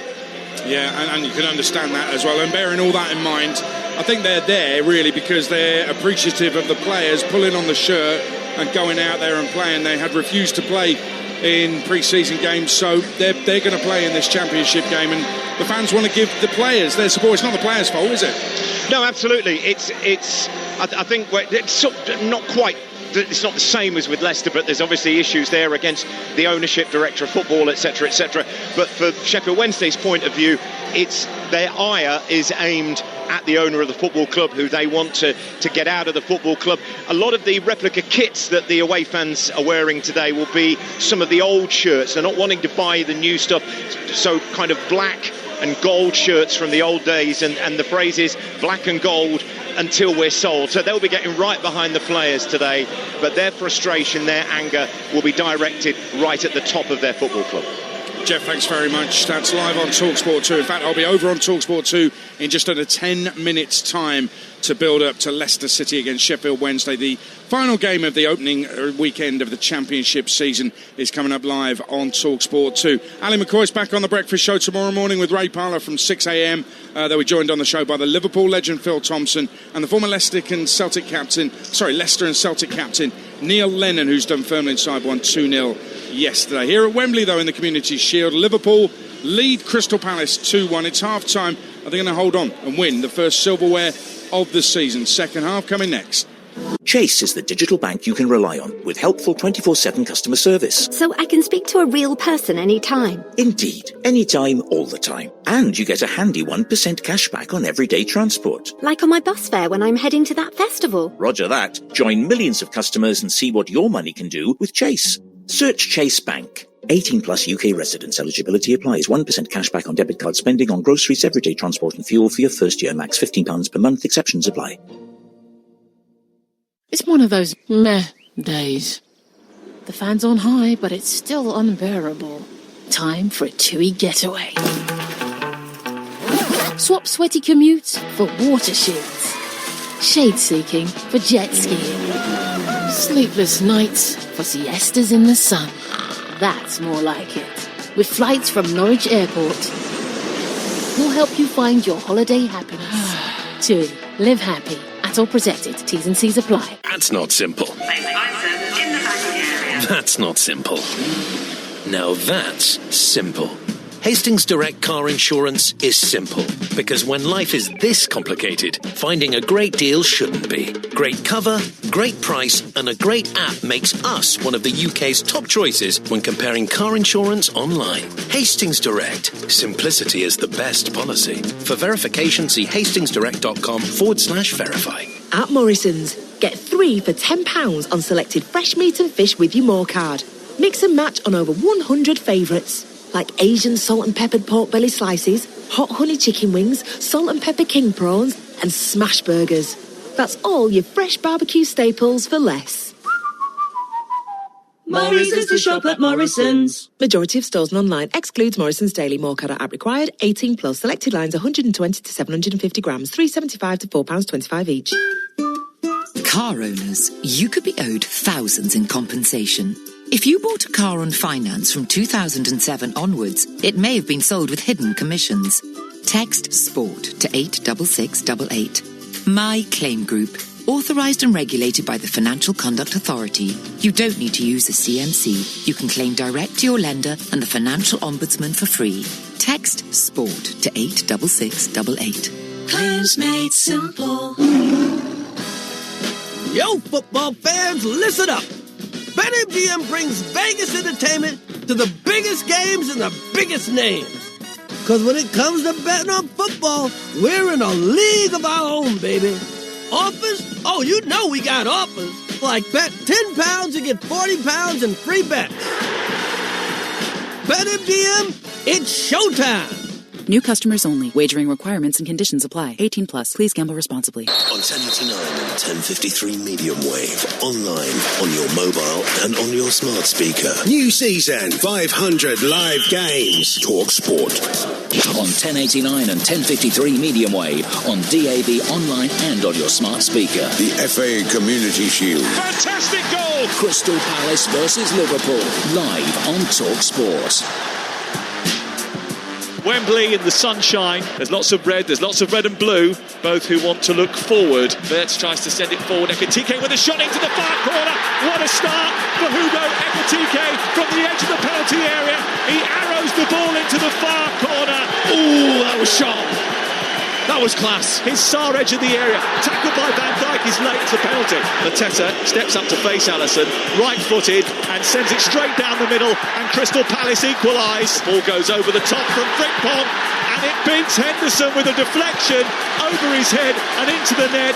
And in the 20th minute of the game, as the crowd were paying tribute to Diogo Jota, Jeremy Frimpong gets his first Liverpool goal with a cross-come shot which took a heavy deflection. Another new signing on the score sheet for Liverpool, but this is so lucky. Liverpool lead 2-1, second half to come. Waiting for the players to come out here at Wembley live on Talksport. Earlier in the Scottish Premiership, Celtic were 2-0 winners at Aberdeen. They're already 4 points clear of Rangers after just 2 games. Coming up in a few moments' time, we'll start building up to Leicester-Sheffield Wednesday over on Talksport 2. The last of the fixtures in the opening weekend of the Championship season is coming up live and exclusive on Talksport 2. Tuesday night around the grounds in the Carabao Cup first round. Looking forward to that. I'll be at Northampton, Southampton. Other games include Portsmouth against Reading. We're at Wrexham, we're at Stoke, we're at Portsmouth that night as well. Live commentary on Talksport 2 of the Carabao Cup first round tie between Bromley and Ipswich, who I saw on Friday night. They were really poor at Birmingham. Very lucky to get a point. Wednesday night, Huddersfield-Leicester live on Talksport 2 in the Cup. And Paris Saint-Germain against Tottenham in the Super Cup is live and exclusive from Italy on Talksport. Looking forward to that. And then the Premier League's back on Friday night. Liverpool take on Bournemouth and we'll be there. That's live and exclusive on Talksport and nowhere else. As we wait for the players to come out, a quick word on Florian Wirtz. Dean Ashton, what have you made of him first off? I'm always on the lookout for players who might win Player of the Season. I know it's early doors, but his pedigree says he's got a chance of being right up there. I love his flow, the way he moves with the ball, his awareness, that ability to have the ball at your feet absolutely under your control with your head up. I think he's such a great addition to that Liverpool side as a number 10. Maybe, I'm sure we will see it, but a little bit closer to goal. Can he be the threat? When you play that role, I think you've got to be a threat too. That's the only thing probably added from that very, very impressive first half performance from him. Well, he's out there. Liverpool players are out there for the second half, doing a mini warm-up in a circle. Palace players will be joining them very shortly. It's Liverpool 2, Crystal Palace 1 in the Community Shield here at Wembley on Talksport. And for the second half, here's Dean Ashton and Sam Matterface. And I think despite the fact that Liverpool really good in that first half going forward, defensively they gave enough opportunities to Crystal Palace that the Crystal Palace management team will be thinking to themselves, Dean Ashton, there's a way back into this game for us. Oh, they had the better moments, the better chances in that first half, Crystal Palace. They recognised very, very early where the gaps are going to be, stretching Konate and Van Dijk out of position. So they're mixing it up between going wide to Munoz and also going through the middle to Mateta. And other teams will be looking at that. That's something other teams will be looking for, where that weakness is going to be within this new look Liverpool team. Just having a look to see if there's any changes at half time. Doesn't look like Liverpool are making any alterations. And just a quick glance over the Crystal Palace team, and they don't look as if they're changing anything either. Oliver Glasner has just come out to have a word with Chris Richards. The second half of the game, we'll see Liverpool attack their fans away to our left-hand side. Crystal Palace in red and blue stripes with blue shorts will attack the goal away to our right. Liverpool in ecru shirts and black shorts that start the second 45 away to our right-hand side, straight back to Virgil van Dijk, who then immediately puts the ball over towards the far side. Crystal Palace looking to defend it, shuffle it back to halfway. It goes back to Kirkes, who immediately releases Gakpo on this left-hand side. He then runs up against Chris Richards, goes into the left side of the area, then to the right, tries a shot, gets blocked, comes back to him, then it's into Kirkes, whose delivery is a good one. Ekitike with a header down, it's narrowly wide of the right-hand upright. Another good chance for Ekitike, who at the far post headed the ball narrowly wide. Oh, it's an excellent chance and he should score. because it's brilliantly played in by Milos Kerkez. Just fed it in, didn't play it with much pace, but just over the head of Gay, and I think that's enough. Gay jumps and just can't quite get it. Ekitike is then anticipating, is he going to get a touch, is he going to miss it, and he just doesn't angle his head right. And it just comes off sideways rather than forwards and down past Henderson. It's a chance missed. Certainly is, and we've played just a little over 2 minutes at the start of the second half, and it is Crystal Palace 1, Liverpool 2 live on Talksport. Talksport, which is the home of football, all the time. We start and end the Premier League weekends. Friday night we've got Liverpool against Bournemouth. It ends with Leeds, their first home game back in the Premier League against Everton. Ball chipped forward by Richards into midfield looking for Hughes. He tries to help that on towards Mateta's path. There was a bit of a tug back on Hughes, and before the ball could run through to Mateta, the free kick was given. Hughes, who doesn't shy away from a bit of a moan-up, turned around to Chris Kavanagh and said you could have played the advantage there. He slotted in well, actually, hasn't he? Considering he came on midway through that first half, Will Hughes, he's fitted in well. Here's Wharton trying to play the ball forward into Sarr under pressure. He was wrestling with Szoboszlai, lost the ball. It's now turned over by Liverpool. Scurry away down the right with first Salah and then Frimpong into the right wing position, just on the edge of the area, just backwards of centre is Salah. It's gifted into the path of Curtis Jones, who's got a big season ahead of him, I think. I wonder what position he's going to end up playing for Liverpool. Here's Salah down the right, getting away from the defender. Mitchell comes back at him and puts the ball behind. It's out for a corner away to our left-hand side. And that was a better use almost of Frimpong there by Mo Salah, allowing him to overlap, using him and then getting it back and combining with Curtis Jones. Just wonder whether or not Ekitike's just slightly replaying that opportunity at the start of the second half where he got above Mark Gay and headed the ball wide of the target. It feels as if he should have at least hit the target on that occasion. They do have another opportunity to craft here with a corner from the far side, taken inevitably by the £116 million man Florian Wirtz towards the far post. Konate came steaming in. It was headed away by Richards. On the edge of the area, Eze's picked it up, tried to loop it forward. But I think, is there a foul by the referee there on Munoz, or did he foul himself? He just tripped over and went down, lost a shin pad, and the ball broke towards the halfway line. Mateta gave the referee a bit of stick for that. Not sure if there was any contact by the referee. I think there might have been. I think there might have been, as he's tried to make the run in behind Munoz. He's just caught the back of Chris Kavanagh. Absolutely no fault of the referee. He's just inadvertently tackled Munoz at shin level. Oh dear. Has he yellow carded himself there, Chris Kavanagh?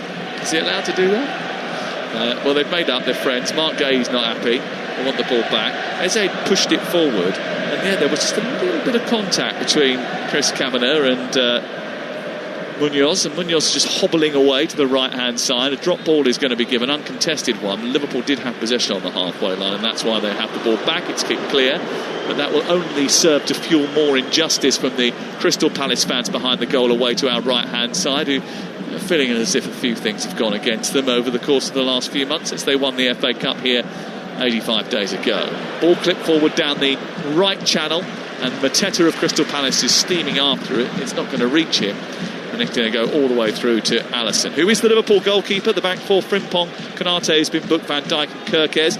Jones and Szoboszlai in the deeper midfield roles, with Wirtz as the number 10. Salah will play on the right, Gakpo on the left, and Ekitike, who scored after 4 minutes, through the middle. And for Crystal Palace, Henderson is their goalkeeper. Their back three familiar now: Richards, Lacroix and Gay. The wing-backs Mitchell and Munoz on the right. Hughes has replaced Kavanagh in the middle of the park. Wharton is alongside him, and Sarr and Eze support Mateta. The ironic cheers are for a Crystal Palace free kick, which has been awarded by referee Chris Kavanagh, just short of the centre circle, just left of centre and in Liverpool territory. And they have the ball now with their captain Virgil van Dijk. 5 minutes into the second half, live on Talksport. And he finds Milos Kerkez into Szoboszlai into Jones. Bit of space for him in the Crystal Palace half, but he went backwards and into more traffic. Szoboszlai gets it back again. His hair pinned back by an Alice band. He clips it up towards the left. It's taken down by Gakpo. A little reverse ball engineered into Ekitike, who makes a good run in behind Richards. Back to Gakpo, edge of the area. Liverpool on the front foot here with Wirtz, who's crossed into the box, headed away by Gay. He read it well. And then it drops in midfield for Szoboszlai, and Liverpool start again. Well, it wouldn't have surprised me if Arne Slot talked about control of the game. Oh, that's beautiful. What a touch from Wirtz. Ekitike and he almost symbiotic once again. And here's Ekitike in the middle, failing to finish off a chance which was sent on a plate for him from Florian Wirtz. He leant back as it came across the face of goal, and he steered it over the top of the crossbar. If those two get things right, and he improves his potency in front of goal, they're going to score a lot of goals between them. Oh, they are. I mean, it was just brilliant from Florian Wirtz. First of all, that was played in first time to him, round the corner. Beautiful touch with the outside of his left foot. And then when it came back to him, he just fired it really low towards the penalty spot for Ekitike. He just doesn't take a step. It's from a standing start, and he just tries to side foot it into that top corner, rather than taking just that extra step to balance himself to then be able to get his head over it, keep it nice and low. He just almost stabbed at it and put it over the bar. The Liverpool fans won't be getting too excited about the fact that he has scored today. If you remember rightly, there was a Community Shield a few years ago where Darwin Núñez and Erling Haaland both started their careers at their new respective clubs. The Man City forward didn't score, had a bit of a tough time. Núñez did score, but we know what happened next. Yeah, it was at the King Power, wasn't it, when Haaland missed from about 2 yards up and over the crossbar, and everyone thought, including Rory Jennings, that Haaland was going to be useless. He hasn't been reminded of that, has he, Rory? No one's told him about that, have they? Here is, it's probably best just to keep that under wraps. Here is Wharton on the edge of the centre circle, clipping the ball over the top towards the right-hand side.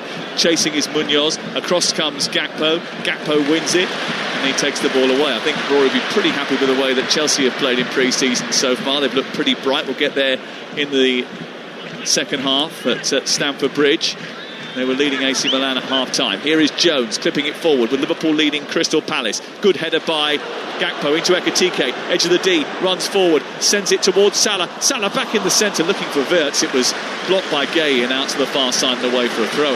Well, I actually thought that was the right decision from Mo Salah. Good work from Ekitike to lay that into Mo Salah's path. Yes, some might say he could have first time curled it towards the far post, but defender in front of him just tried to lend it to Wirtz. But it's been a really, really confident start to the second half for Liverpool, and more control of the game as well, not as chaotic as it was in the first half. 8 minutes gone at the start of the second half. It is 2-1 to Liverpool, who are looking to win the Community Shield once again. Only Arsenal and Manchester United have won it more than Liverpool Football Club. And second half goals were really big for Liverpool last season. They had the second best second half record. Here is Eze into the penalty area, trying to bound his way past Canate, goes to ground, wants a penalty kick. So the Crystal Palace fans are not going to get that for that. They just sort of out-muscled him as the ball ran through into the penalty area. Here come Liverpool up over the halfway line with Wirtz in possession of the football and playing it short to Szoboszlai. Szoboszlai just tries to help it forward, a little bit too casual there with his pass into Salah, and it was dispossessed, and Crystal Palace have won a free kick eventually after a foul by Frimpong. But that threat's there again for Crystal Palace, and for Liverpool. Counter-attack. Ismaila Sarr winning the ball in midfield, driving forwards, playing that ball in between Frimpong and Konate. Konate just enough strength, just to nudge Eze off balance.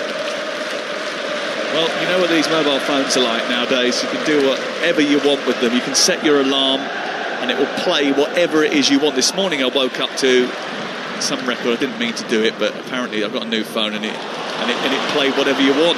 Here is Szoboszlai, edge of the area. Gakpo trying to sort his feet out. It's cleared away by Hughes and then picked up by Wharton, and Palace bring it away. The point of that story was that you can wake up to Talksport tomorrow morning, because Ali McCoist is back on breakfast 6 o'clock tomorrow morning. So whenever your alarm goes off in the morning, set it to Ali McCoist. The Talksport Superstar Breakfast underway from 6 o'clock. Ray Parlour with him tomorrow. Olivia Bazaglo is on early breakfast at 5 o'clock. And White Jordan back together at 10 a.m. tomorrow morning. And Adrian on drive at 4 o'clock tomorrow afternoon. I'm glad there was a point to that. Yes, I know. I got interrupted by the football. It's terrible, really. I was trying to tell you a story, but probably not the time or the place. The ball is out of play on this near side. And we do want to know what it was. The song? Yes. Do you know what? I think it was Morgan Wallen and Post Malone. I Need Some Help. I think it was that. Or it might have been Tate McRae and Morgan Wallen. It was early. I snoozed it. I then slept through the snooze, which is not good either.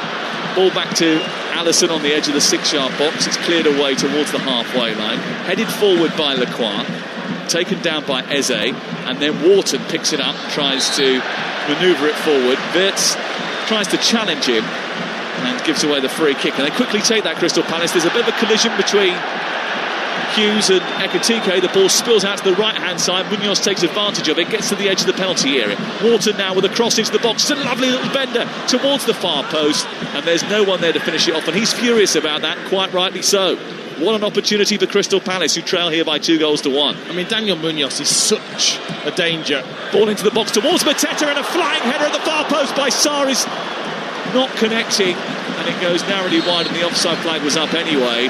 But the cross back in from the far side from Eze sort of pierced the Liverpool defence, and Sarr went charging towards the ball at the back post, and what an opportunity that was. Actually, it might have been a ball into the box by Gahey, who flicked that in as he was standing next to him. It was a brilliant delivery, but no one could connect with it, and it goes narrowly wide of the post. No, just didn't get enough on it. Mateta first of all glancing, and then Ismaila Sarr, brilliant anticipation to be in there at the back post, maybe offside, but just peeled away, dived towards it, got a glancing blow and still went wide. It was a great ball in from Gahey though.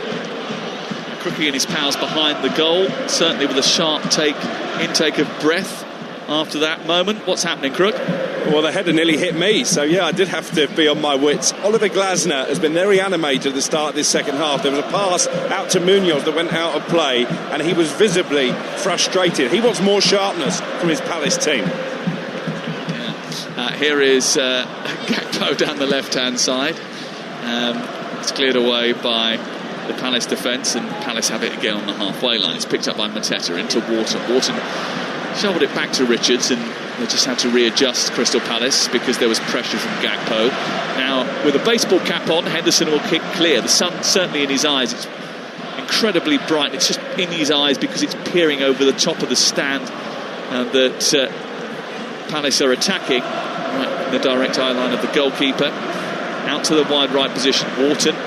Just again nudges it infield to Sarr and then flicks it over the top, and Mateta is on the run, and Alisson Becker has to be very quick off his line and off his starting position to stop the ball from reaching Mateta.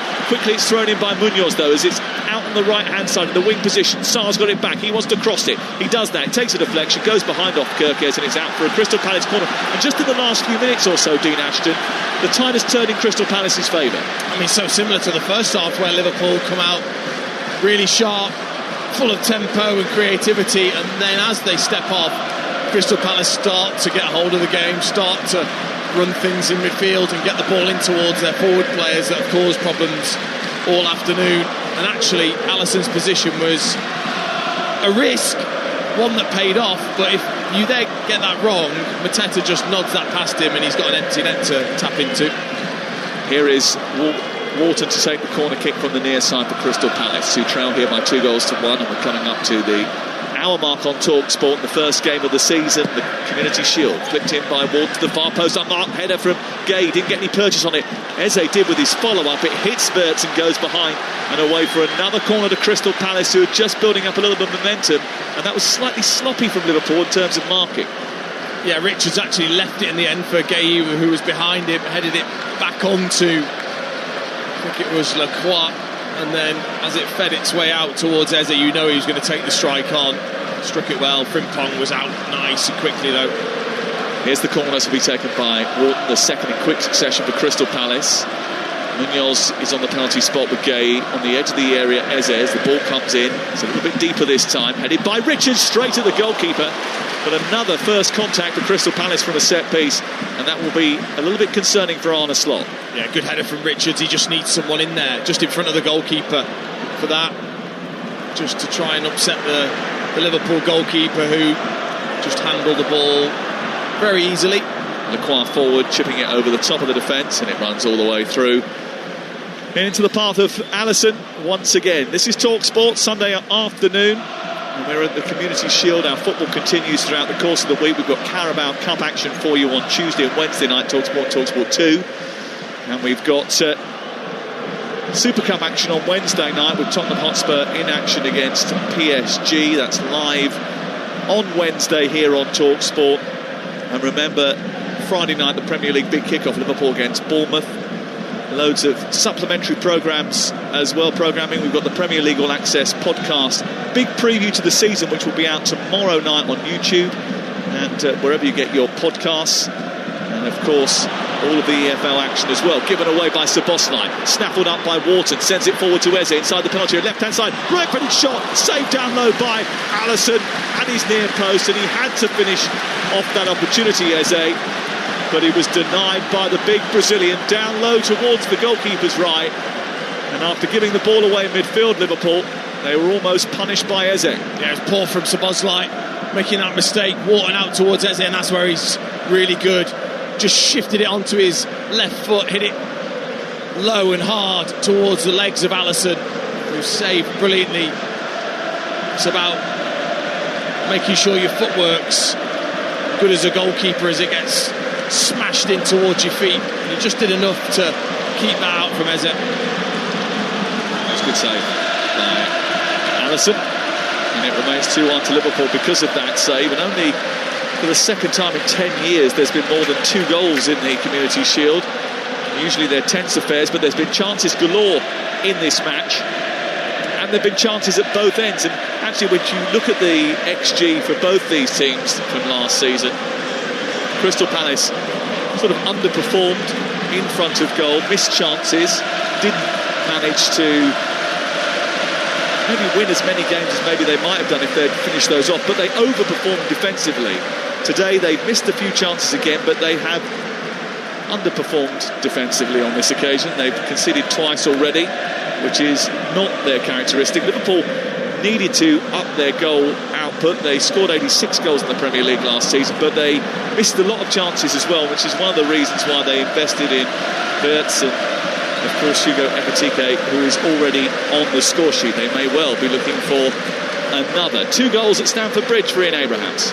Chelsea 3, AC Milan 1. First of all, Liam Delap penalty. No chance for Mike Mannion after Esteval had been brought down. And then Yusuf Fofana fired home for AC Milan. Chelsea 3, AC Milan 1. Thank you very much. Back here on Talksport. It is 2-1 to Liverpool. Later on, Leicester-Sheffield Wednesday is live on Talksport 2. Here is Chris Richards for Crystal Palace, just motoring over halfway, finding Munoz, who then tries to send it into the path of Sarr, well defended this time by Milos Kerkez. Back to Kerkez again, he sends it up to Gakpo, but Wharton is there, disrupting, managing to fight to win the ball, scrapping around as he has done all afternoon. He's such a valuable asset, both with and without the ball.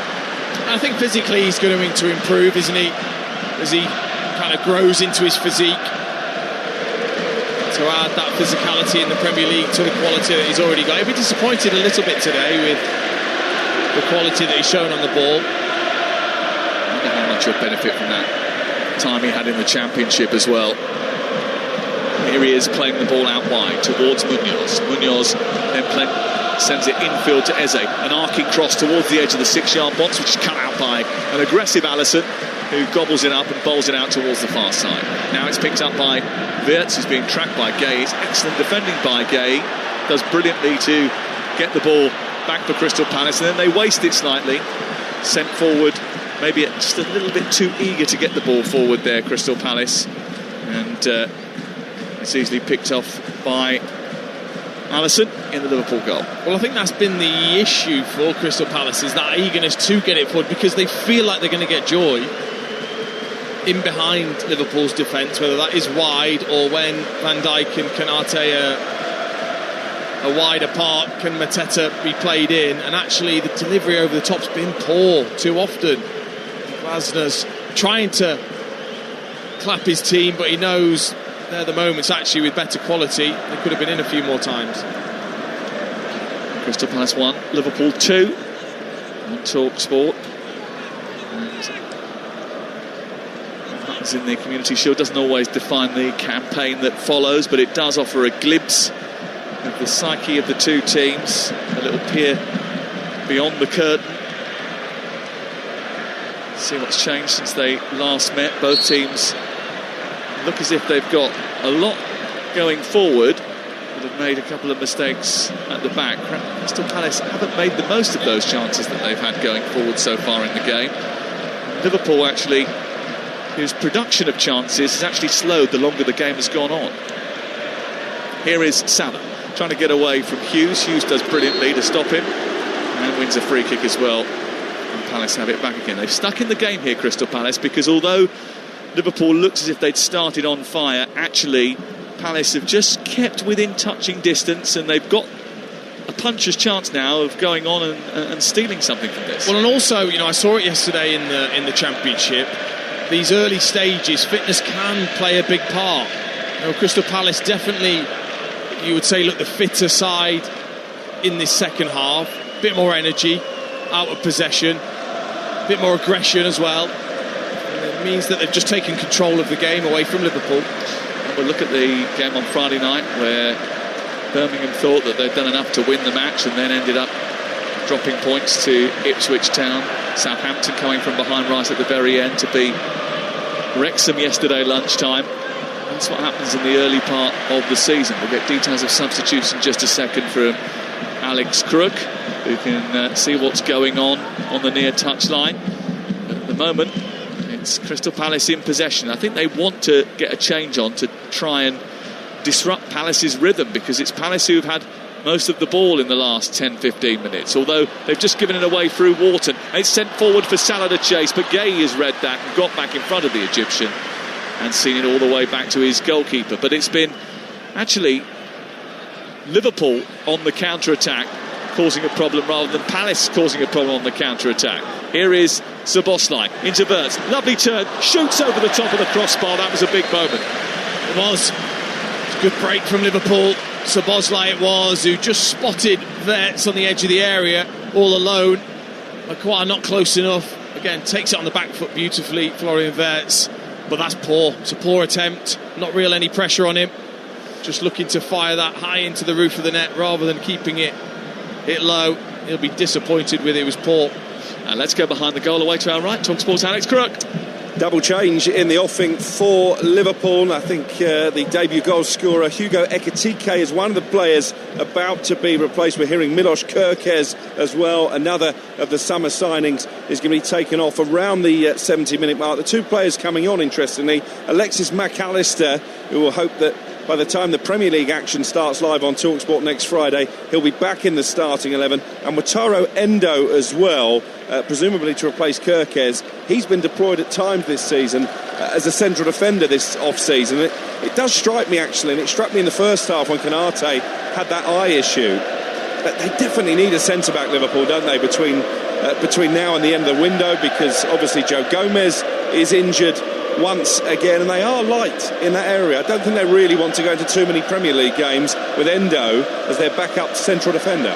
Well, Endo's come on for Curtis Jones, actually, and slipped into that midfield position vacated by the England international. Be interesting to see what we get from McAllister, whether he does come on for Ekitike as we anticipate. The other person they have been using at centre-back is Andrew Robertson, who played there in the Preston friendly as a left-sided centre-back. And Crook is absolutely right that after allowing Jarell Quansah to leave is a position where they do need to strengthen. And I'm sure they will. I think that is going to be something that Liverpool have to do. Yes, Endo has played there. And there's a certain Mark Gahey that's had another terrific game in Crystal Palace defence that you just wonder whether him and maybe Eze, brilliant, as part of this, was being respectful for this occasion. They messed up the numbers. They've messed up the numbers. Kirkes is now being told that he's got to come off the pitch, but Jones has already gone off the pitch and sat down. The numbers that they put up were 6 and 12, and now they've had to recalibrate that little board and put 17 in and allow Kirkes to continue. Total miscommunication. It's early part of the season, you know. The referees are in pre-season as well. So Endo comes on for Jones, McAllister on for Ekitike, and I think that would probably mean that Szoboszlai and Wirtz just move a little bit further forward, and Endo and looks like Endo and McAllister playing as the deeper of a box midfield now. Szoboszlai then sends a stinger from midfield right into the gloves of Henderson, and then Henderson will clear. Not entirely convinced of the formation yet. Almost looks like 4-2-2-2, doesn't it? Yeah, it does. Yeah, it does. With Gakpo and Salah as the highest attacking players, and then you're right, sort of almost a box 4 in midfield, with Wirtz probably being the one to almost play the role of, I don't like saying a false 9 because that's just ridiculous, but that position, should we say. Yes, the number 10. We are real, by the way, those number 9s. They're not fake. You do exist. Yes. They're back as well. They're back in trend. Oh, Gyökeres, Šeško, Delap. Here is Endo in midfield for Liverpool. Gets a little whack. Play continues around him as the ball is won by Wirtz in the centre circle. He nudges it onto the left, and Kirkes now takes it on. He powers forward, chest pushed out, and then notices that Endo is still in need of some treatment over on the far side. I think that's Frimpong. Oh, it is Frimpong, yeah. I think it was Endo actually that tackled the ball, and then his teammate. Yes, it was. It was Endo who took out Frimpong, and Frimpong is down over on the far side, and he now needs a little bit of treatment, and Liverpool hope that that's not serious. He's holding his shin, he's banging the ground. It's a bit of an issue, and we get another delay. We've had our drinks break in the second half on this very warm day in North London at Wembley, where it is Crystal Palace 1, Liverpool 2. We'll go off to the King Power Stadium. They've played 9 minutes at the King Power already today over on Talksport 2. What's the latest, Jeff Peters? It's Leicester 0, Sheffield Wednesday 0, and the Owls very nearly taking the lead. Chalobah's shot, wonderful fingertip save from Stolarczyk onto the post. Luke Thomas has gone close for the home side. Leicester 0, Sheffield Wednesday 0. Palace about to make a sub in just a second. Jeff Peters bringing you an update from the game, which is live on Talksport 2 right now, with Jim Proudfoot and the former Arsenal midfielder Adrian Clark. Alisson bowls it out to the near side. That's been a little bit less tempo in the game in the second half, the longer the game has gone on. You can understand that, I think, Dean, because of the extreme temperatures that we're facing. I know there's a bit of a heat wave coming Monday and Tuesday this week, but today is incredibly hot. Yeah, it doesn't help things, of course, but also you're not absolutely up to the full 90 minutes at full pelt yet. You know, players, yes, you can do your pre-season games, but ultimately these sorts of games in the Premier League games, they're just a totally different tempo, and that just takes a few games to get back into for the full 90 plus minutes at the intensity that we know the Premier League will be. Here's Eze, wonder where he's going to be at the end of the transfer window. Fascinating to see what happens with Crystal Palace. Still 3 weeks before the window shuts. The best place to keep across the details of the deals is here on Talksport. Alex Crook has broken more stories over the course of the summer than most, and I'm sure there'll be a few more of those between now and the end of the window.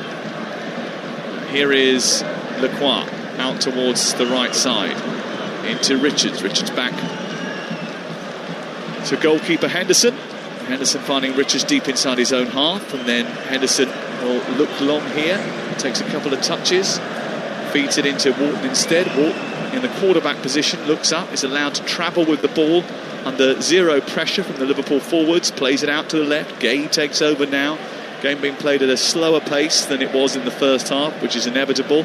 Richards takes over. Still Palace have it with no pressure on the ball from Liverpool. They move up towards halfway. Mateta guides it back. It's a little bit heavy from him, and the man from Alabama has to readjust his body. Get it out towards the right side, and Lacroix.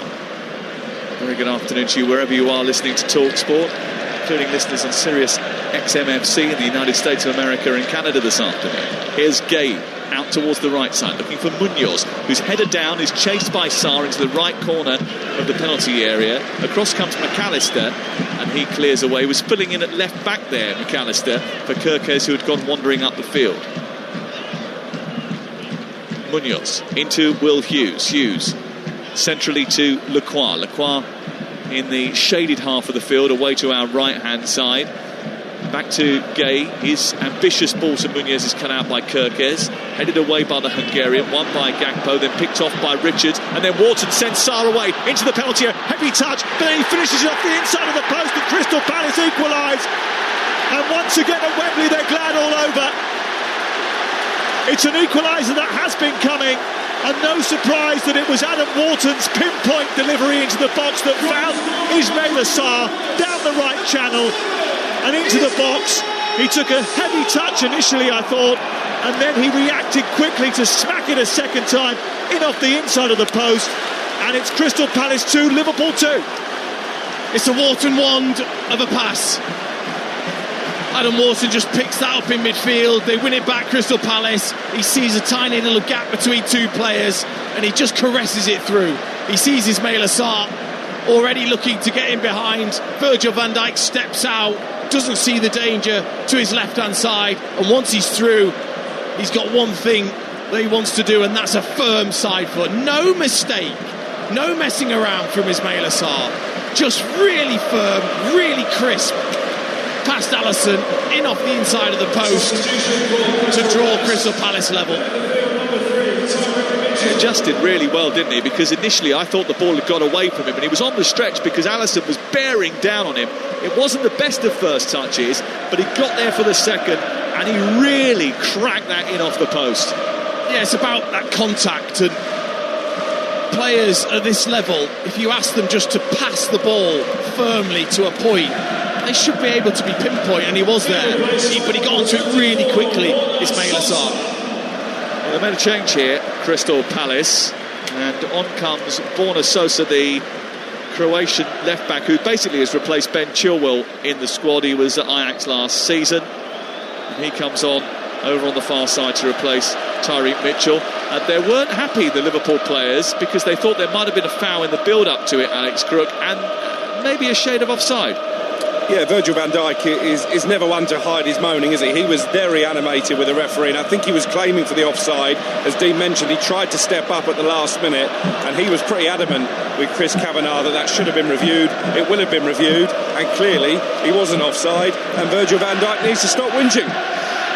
Semi-automated offside technology is available today as Eze comes forward, looks for Sarr inside the area, he's chested that down brilliantly, and he's shot over the bar. Did it hit a hand? Kirkes came to try and block him, and the accusation from Sarr was that it came off his arm as he tried to shoot towards the far corner. The Crystal Palace players are surrounding the referee. They think they should have a penalty here. Well, first of all, the ball over the top from Eze is just perfect for Sarr. But he's just trying to say, does it clip the arm of Kirkes, or does it clip the arm of McAllister as the ball goes over the top towards Ismaila Sarr, who was looking to take it on his chest and then volley. But ultimately it takes a big deflection off Kirkes' calf in the end as he slid across. Anywhere near his arm, is it? His arm was up behind him in the air. Maybe Ismaila Sarr, as he's taken the strike, feels it has hit the arm, but it didn't. No. And although they continue to wait for the VAR decision. But was it McAllister? As the ball came across, did it hit the back of his arm? It did just before that. So as the ball came across, his arms were in an unnatural position because they were outside of his body of silhouette. And is the referee now going to go over to the monitor? The answer is no, he's going to give the corner. Should that be a penalty? If you go back to Friday night, Lyndon Dykes, it's equitable, isn't it? Well, he's controlled it with his arm, McAllister. It's not Ismail Assar that's controlled it for then take the volley. It's McAllister that actually controls it with his arm. Well, the corner has been given, no penalty.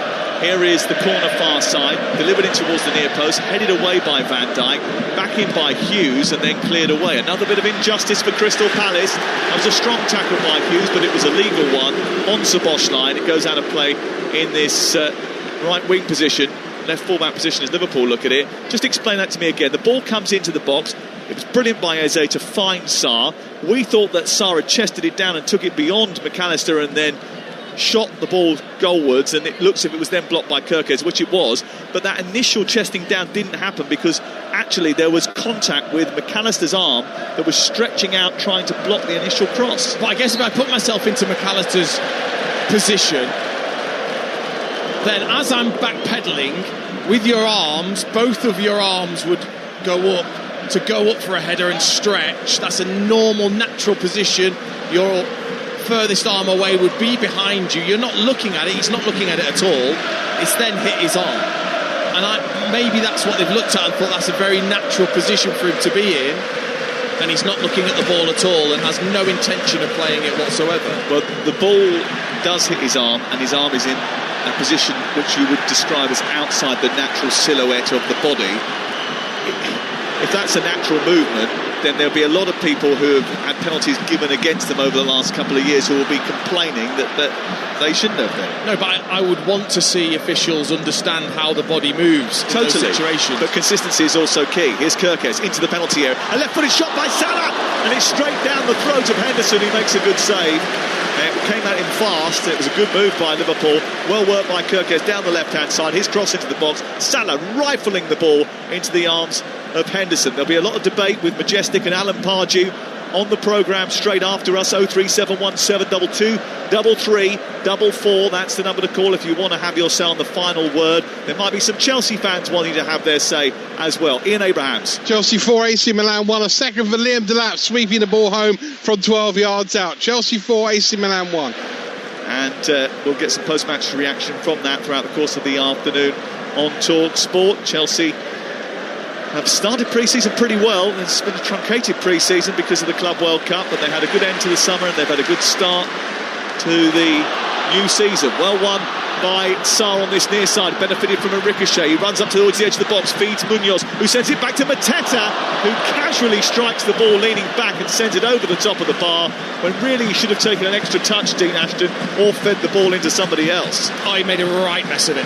He made a terrible mess of it because they did brilliantly, Ismail Assar, and Munoz once again down the right hand side pulls it back to Mateta. You're right, take a touch and then strike with your left foot. Instead he goes for it first time.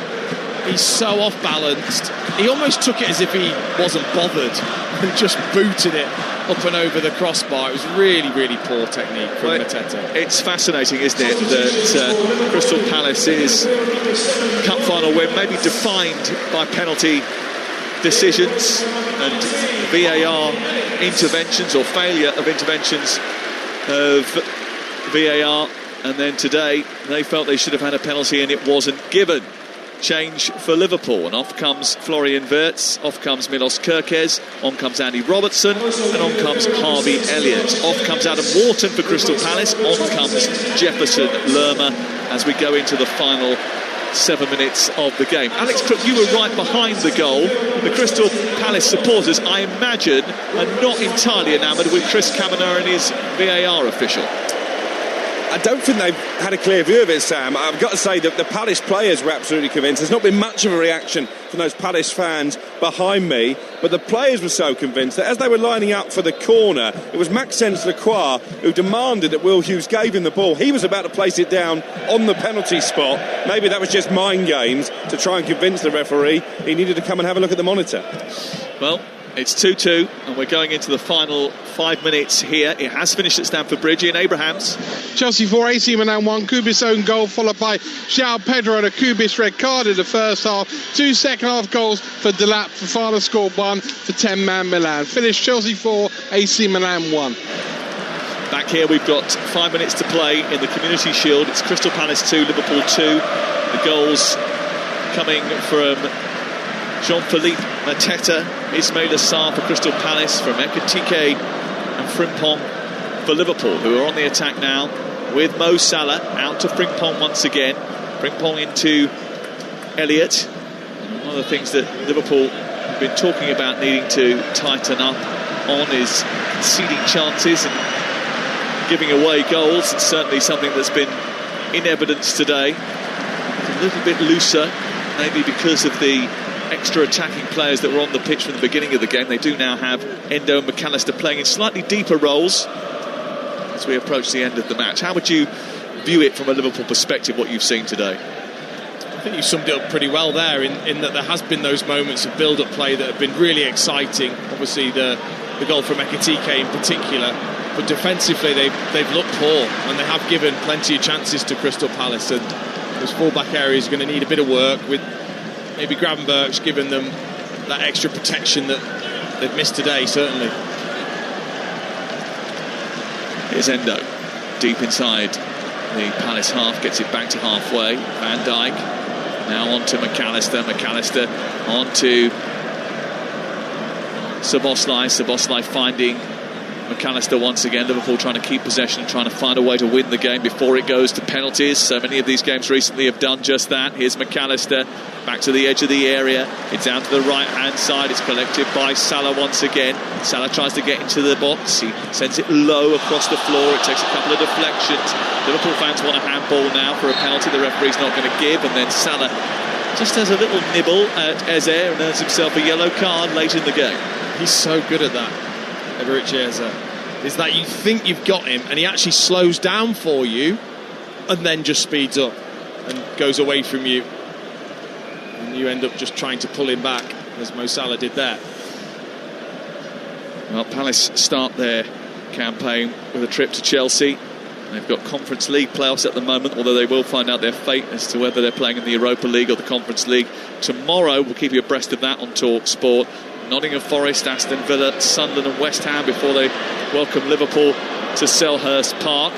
Not the easiest start to the season, but if they can keep playing like this, they will get chances to pick up points. Liverpool trying to bring the ball away, but Munoz has robbed Elliott of possession. He's then fouled, is Elliott, by Munoz, and it's going to be a free kick to Liverpool inside their own half. Endo has it. Oh, Van Dijk, just a little stumble there as the ball was played to him, and Liverpool retain possession and look to try and build as we go into the 89th minute of the game here at Wembley Stadium. And preparations for the trophy presentation just been a little bit delayed because, of course, we will have penalty kicks at the end of this match. No extra time, just like the Carabao Cup. Goes straight to penalties if it is all square after 90. Here's Frimpong trying to do something about that on the right hand side. Gets the better of Sosa and then guides it into Elliott, hero of the England under-21s in the summer. Across to Endo, back to Van Dijk. Liverpool just trying to assert some authority late on in the game, and Robertson just trying to feed the ball in between centre-back and full-back. Misjudges that pass, cleared away by Richards. It hits the hand of Andrew Robertson, and it's a free kick on the edge of the penalty area for Crystal Palace, who I think might be quite happy with the penalty shootout now. Well, they've worked incredibly hard in this second half to build their way to draw level. They've been easily the better side in the second half, deserved at least a draw out of the game, and who doesn't love a penalty shootout? It's the best thing in football. Well, the Sweden goalkeeper, for sure, from the Women's Euros, quite a few of those Sweden players actually. England probably just about recovered from that because of the one that happened in the final. I think Hannah Hampton liked it. By the way, don't buy into that story that Adrian was telling you at half-time. If Hannah Hampton says she threw away the bottle, she threw away the bottle. Here is Alisson, forward from the edge of the 18-yard box as we go into injury time. We're about to find out how many minutes are going to be allowed. McAllister with an overhead kick in a dangerous position. That was probably guilty of a high foot there from McAllister. Here is Eze moving towards the midway point of the Palace half and then playing it in towards Hughes. Hughes under pressure, 5 minutes of added time at the end of the 90, and Palace, who have been the stronger in the second half after Ekitike missed a couple of good opportunities at the beginning of the second 45, sends the ball into the centre, looking for Sosa, who's got round the back and tries to send a looping cross into the 6-yard box, but it's not well judged. It's caught by Allison. He bowls it out quickly to Harvey Elliott, who sends Salah away, and he's racing down the right side, facing up Lacroix, getting into the penalty area. Lacroix's defending is excellent. The ball goes behind, out for a corner, and will go off to the King Power Stadium in the Championship, where there's been a goal for Jeff Peters. It's Leicester 0, Sheffield Wednesday 1. Nathaniel Shalabar has scored it. It's taken a deflection beyond the goalkeeper, Stolarczyk, who made an earlier brilliant save to keep out the same player. Wow, the Owls are in front here. They lead Leicester 1-0. What a hope for Sheffield Wednesday. And after what's been a really difficult summer for them, they lead away at Leicester City. Mark Gay was on the floor there for a moment. It's just been picked up by Will Hughes and the referee, and he's getting back to his feet to defend this corner as we go into the second of 5 added minutes at the end of the Community Shield, with the game locked at 2-2, and a big play coming from Liverpool here. Van Dijk, who has won big games with powerful headers at this end. Go back to the League Cup final a couple of years ago, when Liverpool, with loads of youngsters, ended up beating Chelsea. He scored a crucial header late on, and he's running towards the near post now, looking to attack this corner. He gets up there, but Maxence Lacroix gets the header away. Comes back to Szoboszlai, edge of the area. He strikes it low and hard, but Henderson manages to drop on the ball down by the post, and he will clear it away. Well, it looks like Devaney is coming on, whether that is for Gahey, and certainly might mean he might take a penalty because he is a technician rather than a defender. Yeah. Devaney is coming on, and Gay's down again on the edge of the penalty area, and they're encouraging the ball to go out of play. Munoz kept it in when he shouldn't have done. Glasner is saying to Will Hughes, put it out, they need to make the change. Gay has gone down, and this is a big problem for Crystal Palace, because what they can't afford to do is lose the players they have when they haven't added from the position they finished with at the end of the season. They were already light on numbers. Glasner has already said that. The last thing they can do now is lose their captain. No, I think it is just cramp. I think it's sort of both legs, both hamstrings and calves. He's just gone, and why take the risk? And Devaney might come on, and will probably be a penalty taker too. Well, penalties, it looks like, dividing Crystal Palace and Liverpool. Nothing to divide them at the end of the season, when Liverpool, they drew on the final game of the Premier League season, and it looks like they're going to start with a draw here. Crystal Palace very good at staying unbeaten. They haven't lost a game since the middle of April, and there has been a lot in the air, lots of discussion and controversy about their summer. There's been a lot of sadness and tragedy that has engulfed Liverpool, but these two teams, both of them, have put on a really good show today, I think, for the Community Shield, and it does look as if it's going to go to penalties. Well, you do worry sometimes with this sort of game. It can't maybe have the seriousness you want as a neutral, and the intensity and tempo that you'd like, but it has. It's had all of that, and we've seen goals and two sides that look like they want to win it. Well, we talk about whether or not it's a trophy or not, or a major trophy or not. If you're Pep Guardiola, it is. If you're Jose Mourinho, it is. If you're Oliver Glasner, who's speaking about it, it is. And I think if those three are telling you that you've got to take it seriously, then maybe you should. It's now a competitive fixture. It goes down in the record books as a competitive fixture. Here is Robertson trying to win that with a ball in towards Salah, which was almost pinpoint. It was a lovely arcing ball from the middle of the Palace half on the left-hand side, left-footed, curling it towards the penalty spot, and Salah racing in to try and get on the end of it. Was only beaten to it by the agility of Dean Henderson. Yeah, he saw the run, didn't he, of Mo Salah, but so did Dean Henderson. He read it brilliantly to come across in front of the Egyptian. Palace fans have got their banner out again, attacking UEFA, not happy about the treatment they think they've been given this summer, and they're going to rely now on a little bit of heroics from someone. Dean Henderson, who was brilliant in the final of the FA Cup, was involved in a moment of controversy in the FA Cup final, might have to be the star of the show again. Could have been sent off in that final, but wasn't. Stayed on and played a key part. And It looks like we're going to go to penalties once again in the Community Shield. Here is Endo nudging the ball away from the Palace attack, but it's been picked off by Hughes and then sent by Eza to Devaney, who shoots towards the far corner, and he's only narrowly wide. He's 2 yards away from winning the Community Shield with his first touch of the football here at Wembley. Oh, he struck it well, didn't he? Weaker right foot though, and he didn't look as comfortable as he would have done if that was on his left. Eze, brilliant again, took the ball neatly on his right foot, lent it to Devaney on the first time as it came across his body, hits it with his right foot, but just pulls it 3 or 4 yards wide despite the decent strike.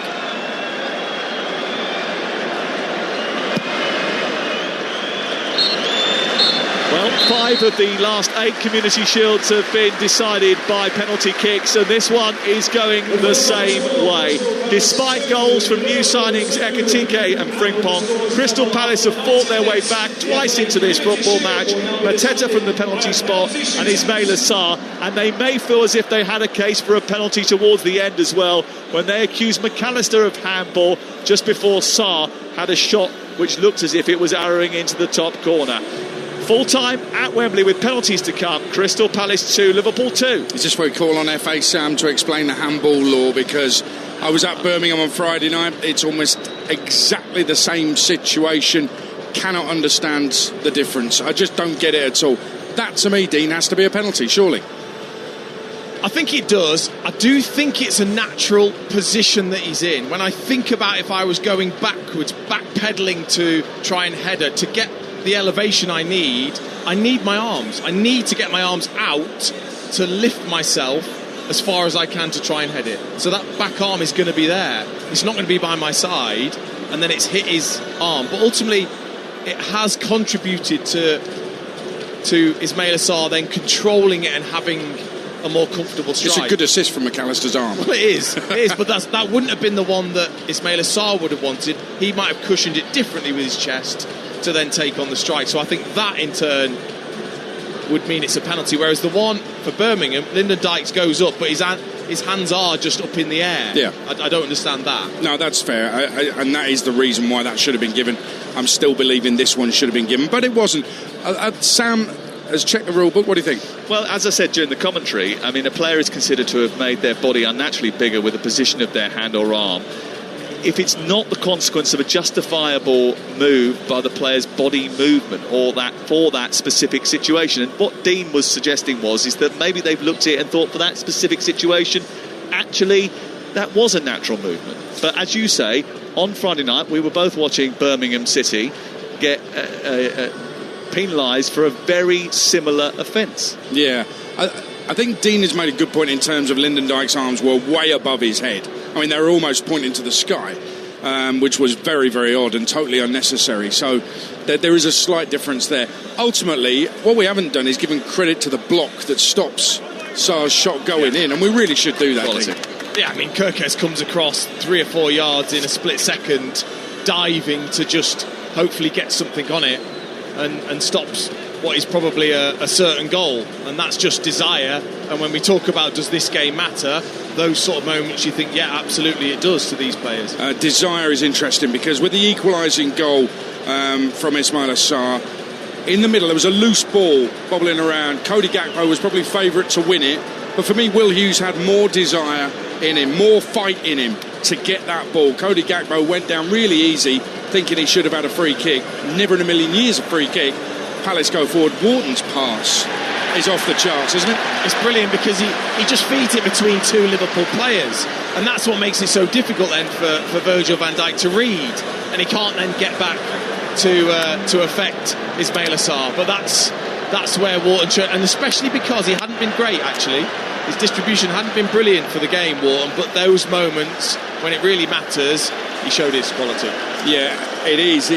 You can have a fairly average game where you're not really catching the eye, and then suddenly something like that, and it's a crucial goal, and Palace get it. And I think they deserve to take it to pens, at least Crystal Palace. They played well. I think they were the better side. If I had to choose one of the two sides, I think Palace were the better side and created the better chances, and fully deserved to at least take it to penalties. And now, this is what I love. Honestly, Aid, I love penalties. I love it. It is the ultimate test. When we all play football, nobody wants to be a defender. We all think about scoring goals. So this is the test. 80,000 people, millions watching you, 12 yards, just you and the goalie. Yeah, it's the Liverpool end as well. Does that make a difference? Yes. Yeah, it does mentally, of course. To have that image and that noise behind the goal can affect players. Well, we'll see. They're lined up on the halfway line. We're waiting for the keepers to get towards the goal. Let me tell you what's happened elsewhere today. At this moment in time, live on Talksport 2, Crisis Club Sheffield Wednesday are 1-0 up away to Leicester City. Many people's favourites to win the division, dependent on the points deduction that may be coming their way. Chalobah's deflected strike the difference, and boy did those Sheffield Wednesday fans celebrate with the players as well. Leicester 0, Sheffield Wednesday 1. Live on Talksport 2. In Scotland, 3 results: Aberdeen 0, Celtic 2, Dundee United 2, Hearts 3. A 94th minute winner from Stuart Findlay, and Hibs 2, Kilmarnock 2. Kilmarnock coming from 2 down for a point. But here at Wembley, live on Talksport, it finished Crystal Palace 2, Liverpool 2, and so we go to penalties to decide who will lift the Community Shields this summer. Talking us through those penalties is Dean Ashton and Sam Matface. And it is the 6th time in 9 seasons that penalty kicks have decided who wins the Community Shield. Penalties introduced in 1993 to ensure a definitive winner. And this is the 12th shootout in that time. The first kick to be taken by Mo Salah against Dean Henderson, who saved a penalty from Erling Haaland in the FA Cup final. And Salah goes first for Liverpool in front of the Liverpool fans, and he blazes it over the top of the crossbar, gets right underneath it, and it's about 5 yards over the top of the bar. Well, he had some indifferent penalties over the years, Mo Salah. That's one of the worst, that's for sure. Quite a short run up, and he sprinted at the ball, which is quite unusual to make that sort of an attempt to sprint at the ball, then just lifts it up and over. It's really poor. Well, they had so many chances in the early part of the second half and during that first half that they didn't convert, and they've missed from the penalty spot. The first penalty over the bar from Mo Salah gives Mateta the opportunity to score a second penalty of the game and put Palace in front in the shootout. He arcs his run up slightly, then steps up to the ball, right-footed, goes into the bottom corner to the goalkeeper's left and scores to put Palace in front by a goal to 0 in the shootout. Well, what I really like about that is it's the second penalty he's taken in the game against the same goalkeeper. Do you go the same way? Do you change? Same for the goalkeeper, Alisson. And in the end, he waited long enough that Alisson didn't move, and then the firmness of the side foot was enough. Well, they have penalty takers galore, don't they, Liverpool? And Alexis McAllister has been involved in a World Cup final, which was won eventually on penalty kicks, and he's placed the ball down to try and get Liverpool on the score sheet here. Liverpool, who have lost their last 2 community shootouts. He stands back, eyeballs Dean Henderson, and the Argentine McAllister for Liverpool taking their second penalty. Needs to score, he steps up and he's saved by Henderson, down low to his left. It's a brilliant stop in front of the post, and Crystal Palace have a further advantage in the shootout. Well, he tips his hat to the Crystal Palace supporters. What a save this is.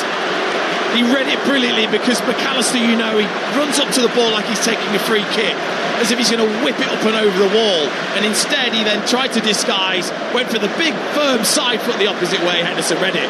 What a save, what a left hand. What an opportunity this is for Eberici Eze, who places the ball down now. Henderson having saved one, Salah having missed one, and Palace with a chance to go 2-0 up in the shootout. The responsibility on the shoulders of Eberici Eze, the man who scored the winning goal in the cup final. He goes to his left and then shuffles to his right, a little dancing feet manoeuvre, a stop, and then he puts it against the post with a little bit of help from the fingertips of Alisson, who got down low to his right, pushed it onto the woodwork. He's now missed, and it's Liverpool 0, Crystal Palace 1 after 4 kicks, Dean Ashton. Well, look, it always looks great, doesn't it, when those go in? When you stutter and wait, but by the time you've stood still, it's difficult to get the power So then if the goalkeeper picks the right way, which Alisson does, you haven't got the power to beat him. Brilliant save, brilliant nerve from Alisson. Well, 4 penalties so far, 3 haven't been converted. Gakpo steps up for Liverpool. He hits it right-footed, straight into the corner, sending the goalkeeper the wrong way. And Liverpool do have their name on the scoreboard in this penalty shootout. A more conventional penalty. Stand up, run at a normal speed, and have the firmness and conviction into one of the corners, which is what Gakpo has done. Sent Henderson the wrong way, which made it comfortable. Well, Ismaila Sarr will now take the ball off of Henderson and approach the penalty spot, knowing that if he scores, they retain their advantage in the shootout. He places the ball down the Senegalese. His goal after 77 minutes, a crucial one that took this to penalties. He steps back, strides back, eyeballs Alisson, who's clapping his hands together, Liverpool fans booing. He steps up rather languidly, right-footed, puts it into the corner nonchalantly beyond Alisson. It's a terrific penalty, and it's 2-1 Palace after 3 penalties apiece. But that's the difference with the slight stutter, is the last 2 steps are quick enough to get the firmness in the strike to beat Alisson. And that's what Ismaila Sarr did. A couple of little dancing feet, and then the one big step and side foot was firm enough. Well, they lost to City in 2019 and lost to Arsenal in 2020 in the Community Shield on penalty kicks. Now Harvey Elliott has to score here really, because otherwise Palace had the chance to win it with the next kick of the football. Harvey Elliott, who was so heroic for England in the European Championships for the under-21s in the summer, places the ball down, takes his time over proceedings, then counts his steps back. He's a left footer. He's at a 45-degree angle to the ball. Dean Henderson, as his arms are stretched, is Elliott against Henderson. It's Henderson who saves. Down low to his right. It's another big moment from Dean Henderson. He saved 2 penalties in the shootout, and there's a big chance here for Crystal Palace to win the Community Shield. Well, again, it's another penalty taker that's trying to be clever, trying to be cute, trying to outwit the goalkeeper. And these goalkeepers are wising up. Henderson waits until the last moment to move, guesses the right way. The power's not there from Elliott. It's certainly not the way I see taking penalties. Surely pace is what beats a goalkeeper. Well, 27 years of age, a debut for Borna Sosa. The Croatian left-back signed in the summer, steps up to win the Community Shield, hits the crossbar, it comes down, hits Alisson, and it comes back out again. Well, he hit it firmly, he hit it hard. He struck it against the underside of the crossbar, and it did not cross the line. The one thing I would say, Borna Sosa, he was really quick to get there. He couldn't wait to take it. He didn't take his time. He just stepped up and whacked it side-footed. I mean, look, he's unlucky. It's the underside of the crossbar. He's probably 3 inches from being perfect in the top corner. I feel like I'm having an echo nightmare of the Lexigran Stadium in Zurich with England against Sweden. Here is Szoboszlai to step up against Henderson to get Liverpool on the scoreboard again, and he thunders it past Henderson. A crucial penalty which makes it 2-2, and now we are into sudden death. Oh, I do like that from Szoboszlai, stepping up, get the laces on it, whipping it across Henderson's right-hand side. Barely moved before it rippled the back of the net. Penalty number 10. Only 4 so far have been scored. It's 2-2 in the shootout, and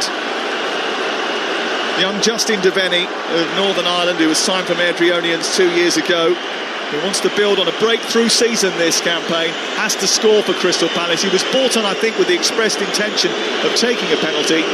He's placed the ball down, and he has to beat Alisson for Crystal Palace to remain in the shootout. He steps up, left-footed, drives the ball high into the net, and Crystal Palace celebrate. They win the Community Shield with a fantastic penalty from Justin Devaney. The 5th penalty after a series of penalties had been missed. He smashes it into the top corner. They race away towards the far side, and they just can't stop springing surprises. 85 days after they beat Manchester City to lift the FA Cup for the first time, the Eagles of Crystal Palace swoop into Wembley and take the Community Shield ahead of the Premier League champions Liverpool. Justin Devaney, who was brought on with the expressed intention to take a penalty kick, comes up with another moment that will go down in Crystal Palace history. It's not a set of penalties that will go down in history, after 5 of them were missed in the shootout, but Devaney's settles the tie. Oliver Glasner certainly not happy with the number of players he's got at the moment. He wants more if he's going to challenge on 4 fronts, but the ones that he does have know how to put the big boys to the sword. Liverpool may have spent £300 million this summer to improve the team, and there are mitigating circumstances as to why things might not have immediately clicked as perfectly as they would have hoped. Lots of missed chances, but it's another royal upset at Wembley as Crystal Palace win the Community Shield. Liverpool 2, Palace 2. Palace win 3-2 on penalties. And it's incredible, isn't it? Crystal Palace, 120 years without winning a trophy. Now they've won 2 in one summer. Incredible. And what a winning penalty that was from Justin Devaney. I mean, he's not exactly a household name, hasn't established himself as yet in the Palace squad, in the Palace team, in the Premier League, but he's been asked to come on, take a penalty, and he ends up taking Palace's 5th and scoring. It means they win the Community Shields. And Dean Ashton, he has absolutely buried it into the top corner. What a brilliant penalty that was. Oh, outstanding. I mean, last season was his kind of breakout at Crystal Palace. You know, came on and made an impact in certain games. But that's something else. That's real character for such a young player to stand up and deliver the penalty the way he did into the top corner. I thought he had to be coming on to take a penalty because they had defenders on the bench to bring on for Gahey. So clearly they know he's good at taking them. To take the 5th says a lot as well. I think they knew if he was going to step up that he was capable of putting it in the top corner. And they deserve it. They have deserved it today, Crystal Palace. I don't think anyone could watch that game back and say they didn't. And then, surely the board have to look and go, what an opportunity we can have. Can we add to this squad? Give the manager a bit more help. And, there's a lot possible for this team. Oh, there is.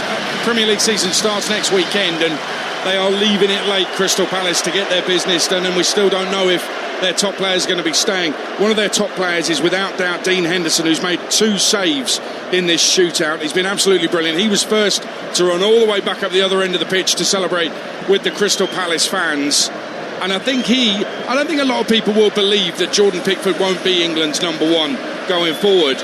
Dean Henderson thinks otherwise. He is trying to make the strongest case possible to catch Tuchel's eye and say, no, I'm the number 1. He is, and he's been terrific, especially since he's gone to Crystal Palace, owning that number 1 shirt, and like you said, really trying to show his personality as a goalkeeper. And what I really like about him is, let's look purely at the saves he's making. Outstanding. I mean, that penalty save from McAllister, outstanding. The power on it, the left hand, superb. But what he's doing is, and so many goalkeepers can look at him, I think, he's making it so difficult for you as a forward. His character, the way he is, the confidence, he's trying to make things as difficult as possible for you as a forward to beat him in goal. And that's just growing more and more with, I think, the experience that he's gaining.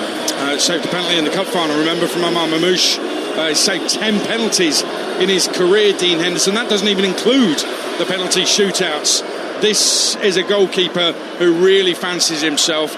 I've interviewed him. He is full of confidence. I mean, it's confidence bordering on arrogance, but you probably need that in that position. We'll talk more about the shootout and what it all means as Crystal Palace are about to lift the Community Shield in a moment. But it's half-time in the Championship. at the King Power Stadium. Talksport's Jeff Peters. It's Leicester 0, Sheffield Wednesday 1, a half full of unbelievable spirit and character and desire from a club seemingly on their knees, lifted by a loud, passionate away end who hate the owner but getting right behind the players. Nathaniel Chalobah gave them a shock lead midway through the half. He'd already been denied by a stunning Stolarczyk save, but nothing the keeper could do this time. Took a wicked deflection off skip. Chalobah then limped off injured. Wednesday, as you'd expect, chucking men behind the ball, and Leicester, despite some sparkle from the likes of Fatawu and El Kanu, struggling to create clear-cut opportunities. Cifuentes, the new boss, has real work to do at the break. This might be one of the stories of the weekend. It's live on Talksport 2. Leicester 0, Sheffield Wednesday 1. Yeah, not many would have predicted that scoreline at half-time. Let's see what it is at full-time. As Jeff was saying, that is live on Talksport 2. You can listen to Talksport 2 via the Talksport app. The save from McAllister was absolutely superb. The save from Elliott, not so great, because it wasn't such a great penalty from Elliott. It was so slow and so deliberate. I think we could all see what was going to happen with that penalty. The Eze one actually troubled me a little bit. Eberechi Eze, one of the most talented, skillful, technical players in this country. He's run up, then stuttered his run up, quite a long time stuttering the run up. He then stops, so he's basically standing over the ball.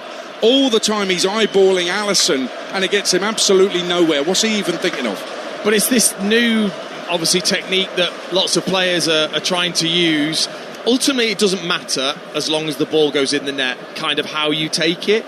But that's not the first time he's done that type of penalty and failed with it. I can't remember who he took one against last season, and he basically just put it straight down the middle, and the goalkeeper just stood there and caught it.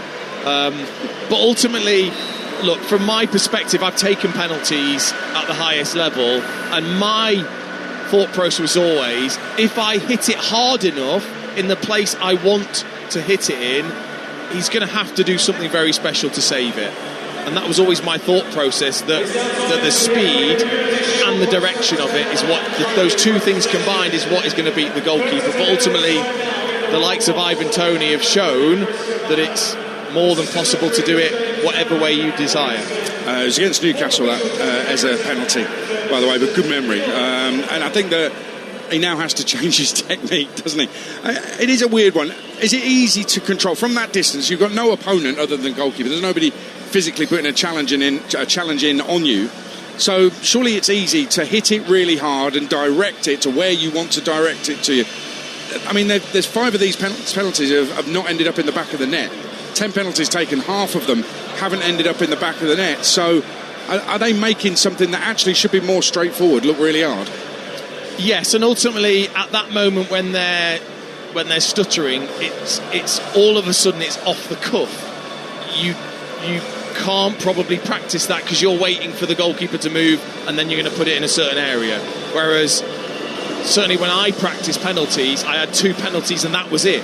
There was nothing else. It was either firm side foot to the right of the goal or a whipped laces to the left of the goal. That was it. So I could just practice the run-up, the strike, over and over and over and over and over again. So then when I took the penalty, I just did either one of those and I didn't change, and therefore surely your technique and your strike should be better than in the moment, that last split second, you are off the cuff. You're looking at the goalkeeper, not necessarily the ball, to get the perfect strike. To beat goalkeepers of this calibre, by the way, is always going to be difficult, in my mind, but I've never taken a penalty like they have. You've just told us your penalty technique. What was your record? Did you score any?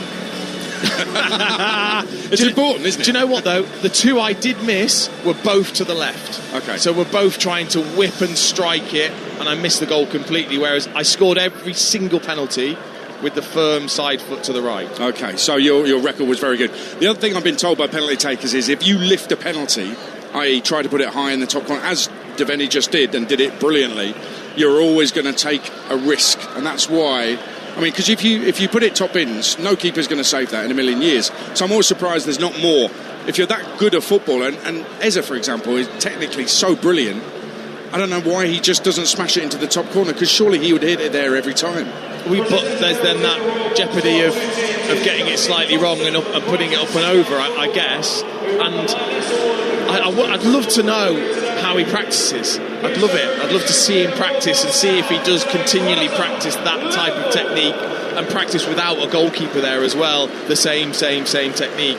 Or I wonder whether he's that confident, and a lot of these guys are that confident that they just think, well, I'll do it off the cuff and I'll outwit the goalkeeper because I'm that good. Yeah, it's very interesting. And actually, even the most technical players, saw Baggio, World Cup final 94, missed a penalty. Bonmati in the Women's Euros in the final, thankfully, missed a penalty. And also, just quickly, the strain you can't feel until you're in that moment, what it does to your body. I always think, to be calm enough to do that, I can't understand it. I want to be robotic. And I think Southgate and his backroom team, I think they studied a lot of that. The walk from the halfway line, everything being something your body's already done, because of the tenseness of the situation, can affect your body. Yeah, the England men's team had just nailed penalties and then Southgate went. Great. But listen, who knows whether Tuchel's going to nail them as well at next summer's World Cup in Mexico, Canada and the USA. England's women have nailed penalties. Maybe they could teach Ezra and co a thing or two. Ezra won't mind right now because they've gone on and won the shootout. And we said that they deserved to win overall on the balance of play. Does that suggest that there's something wrong with Liverpool, maybe, Dean? No, I just think it needs addressing. Obviously, you've got two new fullbacks in the game today. You're missing your holding midfielder from last season, who definitely covered in those positions. Funny enough, covered in the position to get sent off at the end of last season. But that is something they'll clearly have to work on leading into the start of the season. But there was large parts of the game that Liverpool were actually very good. Actually, I should go back to the penalty shootout, because the worst penalty was Mo Salah's. I mean, it's still heading into orbit right now. He's capable, weirdly, penalty-wise. He missed one last week in their friendly, yeah. I wouldn't really back him for a penalty, Mo Salah. I know he scored plenty in his time, but he never convinces me that he looks really, really calm and confident with them. Okay, is there a left footer thing there? Because I'm never confident when a left footer takes a penalty. And I appreciate there's plenty of penalties been scored by left footers, but I'm not. There's just something about it. It just doesn't feel right. Does that make sense? No, that's you. Is that me? Yeah. Are you sure? Yeah. Do you want to have a look at some of those papers missed today? Usually left footers make things look really easy, I always think. Okay. Let's have a look into that. Let's study that as the season goes on. I could just remember an England shootout once, and a left footer, I won't name him, it would be unfair, but I just absolutely knew he was going to miss, and of course he missed, and of course England lost the shootout. Those were the days when England used to lose penalty shootouts. Crystal Palace, they're going to have to get used to lifting silverware. They're going to have to build a bigger cabinet.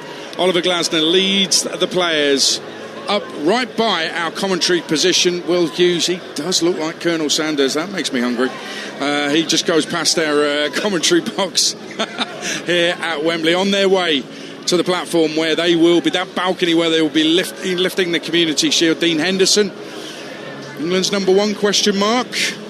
People will think I've got some sort of vendetta against Jordan Pickford. I really haven't at all. But I think there should be competition for the England number one spot, and thankfully Dean Henderson is providing that. As the rest of the Palace players make their way, they've been stopped. They're just waiting. Liverpool have already been up. Medals, losers' medals around their necks. They'll just go back, have a look at their Premier League medals, and I think they'll be fine. They'll be able to cope with the disappointment from this afternoon ahead of the season. And don't forget, Friday night, Liverpool against Bournemouth, live and exclusive on Talksport. Palace about to lift the Community Shield. Here's Sam Matterface. Yeah, and Dean Henderson saved were finger-licking good, weren't they? Towards the end of that penalty shootout. And then the first one actually was absolutely impeccable, down to his left-hand side from McAllister.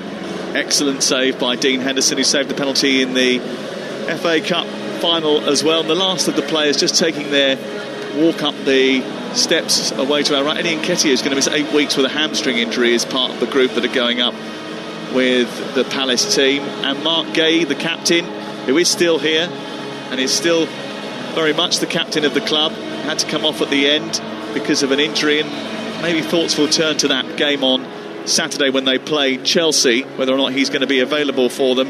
But it's been a successful afternoon for Crystal Palace and another big trip to Wembley. In fact, their trips to Wembley have been pretty successful over the last few years, ever since it was rebuilt.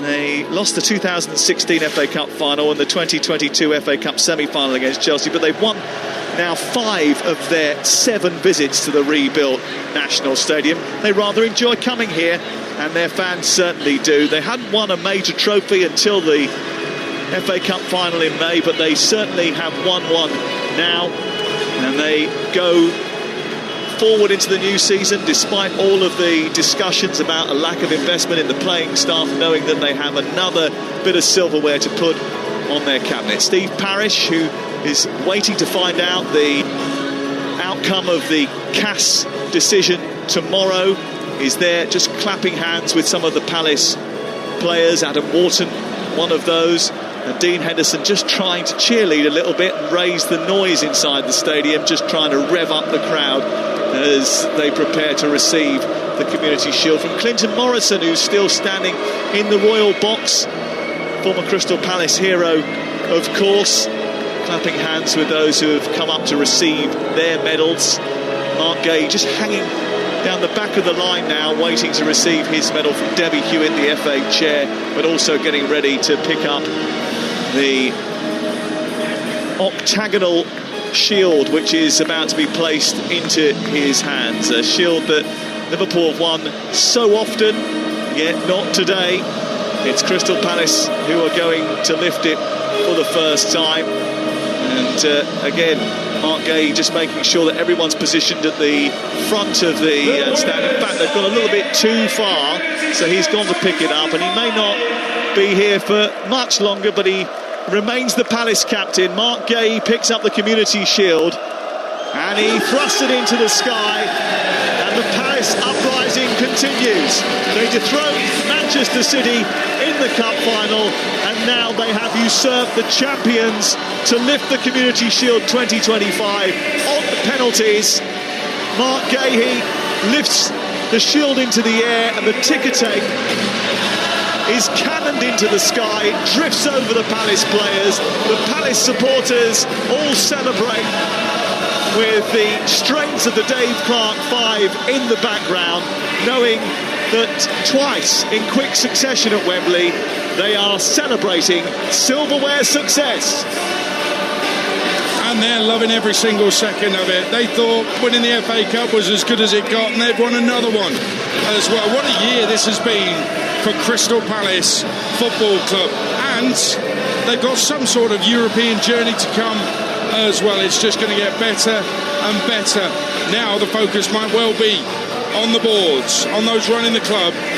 Can they keep the best players, and can they add to the squad as well before the window closes? And in the meantime, those players have got to get on with starting the Premier League season and starting it better than they did last season. Dean Henderson lifts the Community Shield, holds on to it, safe hands, and he was the hero, saving 2 of the penalties. Devaney hit the winning penalty, and Crystal Palace are becoming silverware machines. We'll reflect more on Talksport live from Wembley in just a moment.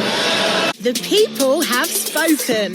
Drivers have voted. And the Auto Express Drive the Power Family Car of the Year is, wait for it, the Vauxhall Astra. Chosen for its design, drive and onboard tech. Get behind the wheel and experience the award-winning Vauxhall Astra Griffin Hatch or Sports Tourer today. 2 models, 1 offer. Both $325 a month with $325 initial rental. Search Astra Griffin now. Personal contract hire and Astra Griffin 1.2 manual, hatchback or Sports Tourer. 48 months, T's and C's, subject to status and availability. You will not own the car. Stellantis Financial Services.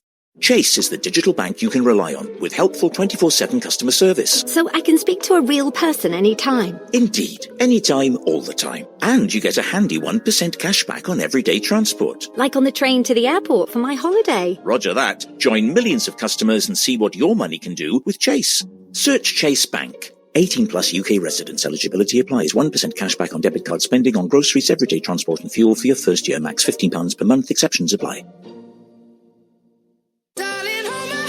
Nothing beats a Jet2 holiday. And this is your sign to grab a last-minute summer escape.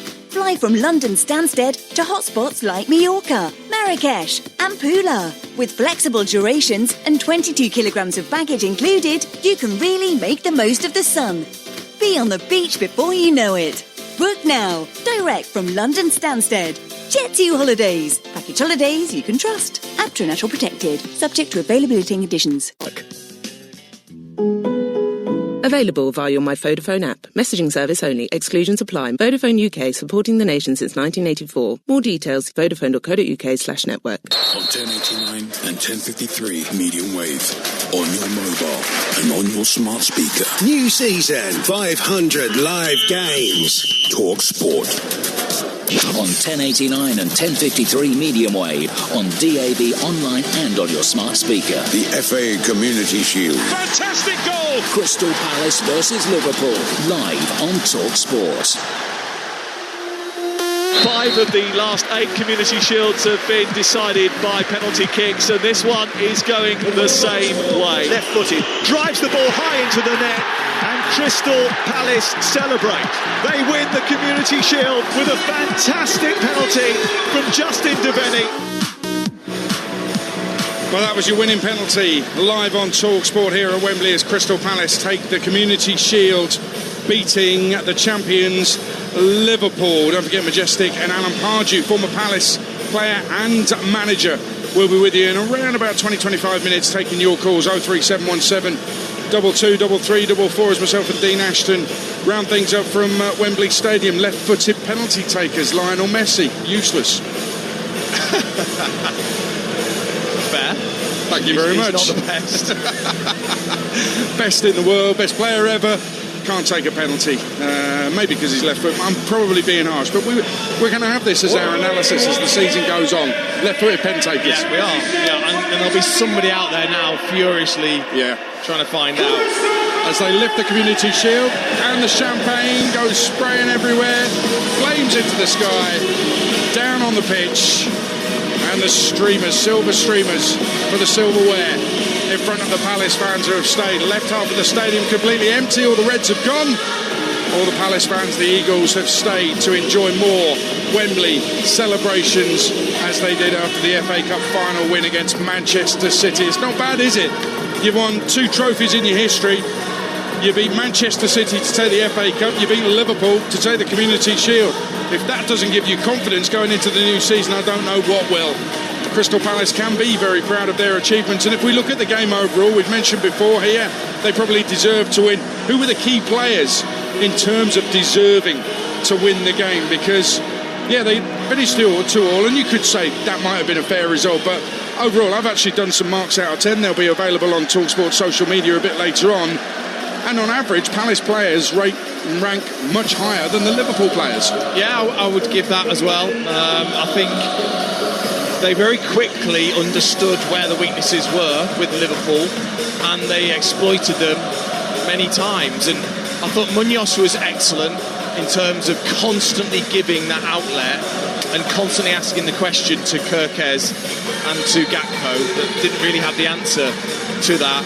You know, you look at Wharton in midfield and Hughes when he came on, both were excellent, because you think they're up against 3, maybe 4 at times in there, and held their own.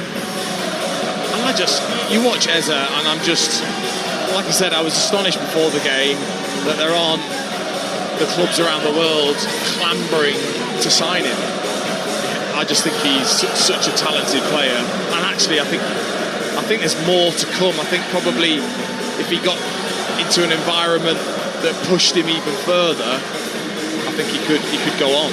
Yeah, I agree with you. I mean, it's great for Crystal Palace that he's still there, but it is amazing that he is still there. Some really good players for Palace. Let's talk a little bit more about Adam Wharton, because before the game we were talking about how he could be Thomas Tuchel's Rodri. Thomas Tuchel had told Talksport earlier in the summer that there was one player from another country he'd take for England, it would be Rodri.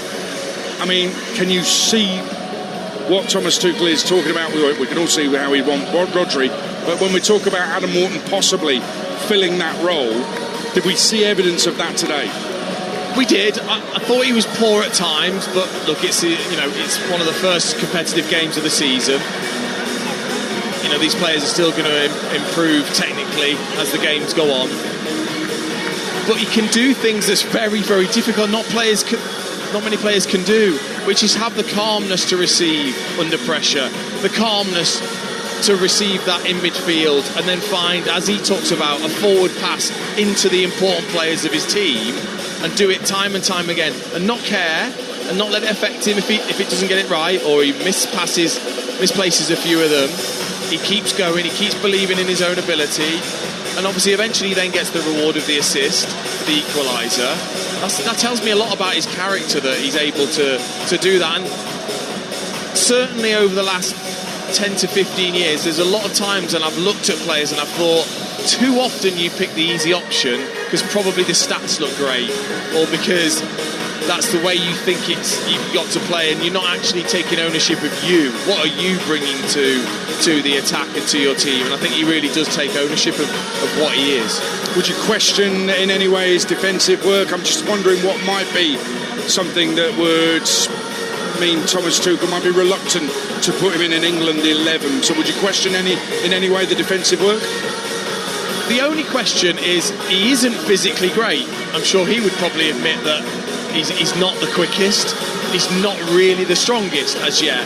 And if you come up against the best players who are playing in a number 10 role, midfield role, that now you look at bursting past midfields and having that physicality and that athleticism, maybe you could question that. But I think actually where he's quick is in his brain. That's where he excels over others. But that's something that, you know, certain managers would want to look at. Physically, could he be exposed against certain players?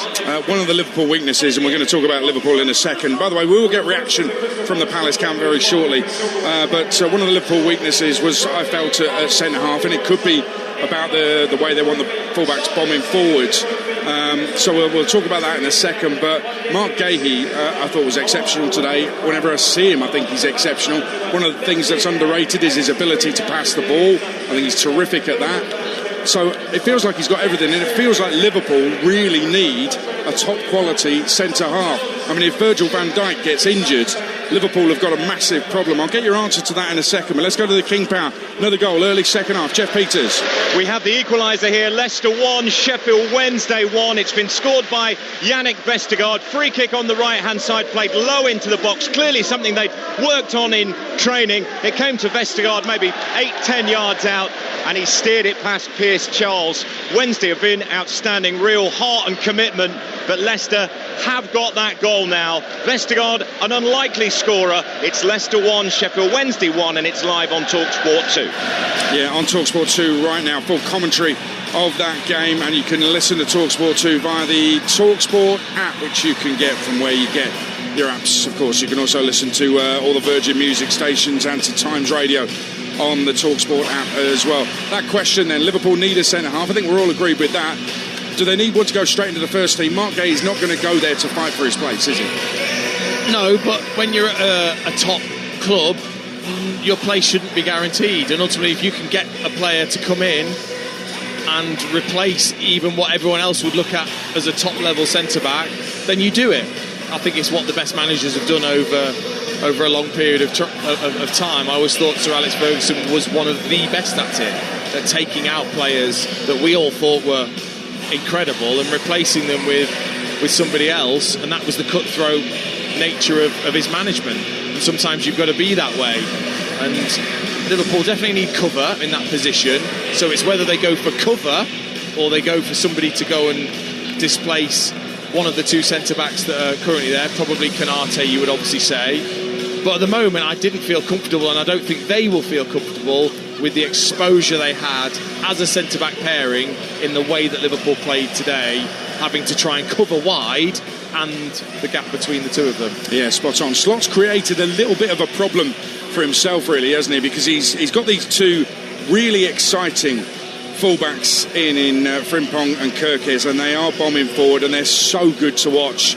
It's really enjoyable, but probably more enjoyable as a neutral, because if you're a Liverpool fan, you're thinking, well, there's every chance we're going to get exposed, every chance good sides might exploit that. And it actually split the centre-halves apart. And actually, one of those centre-halves, Virgil van Dijk, is with Talksport's Alex Crook.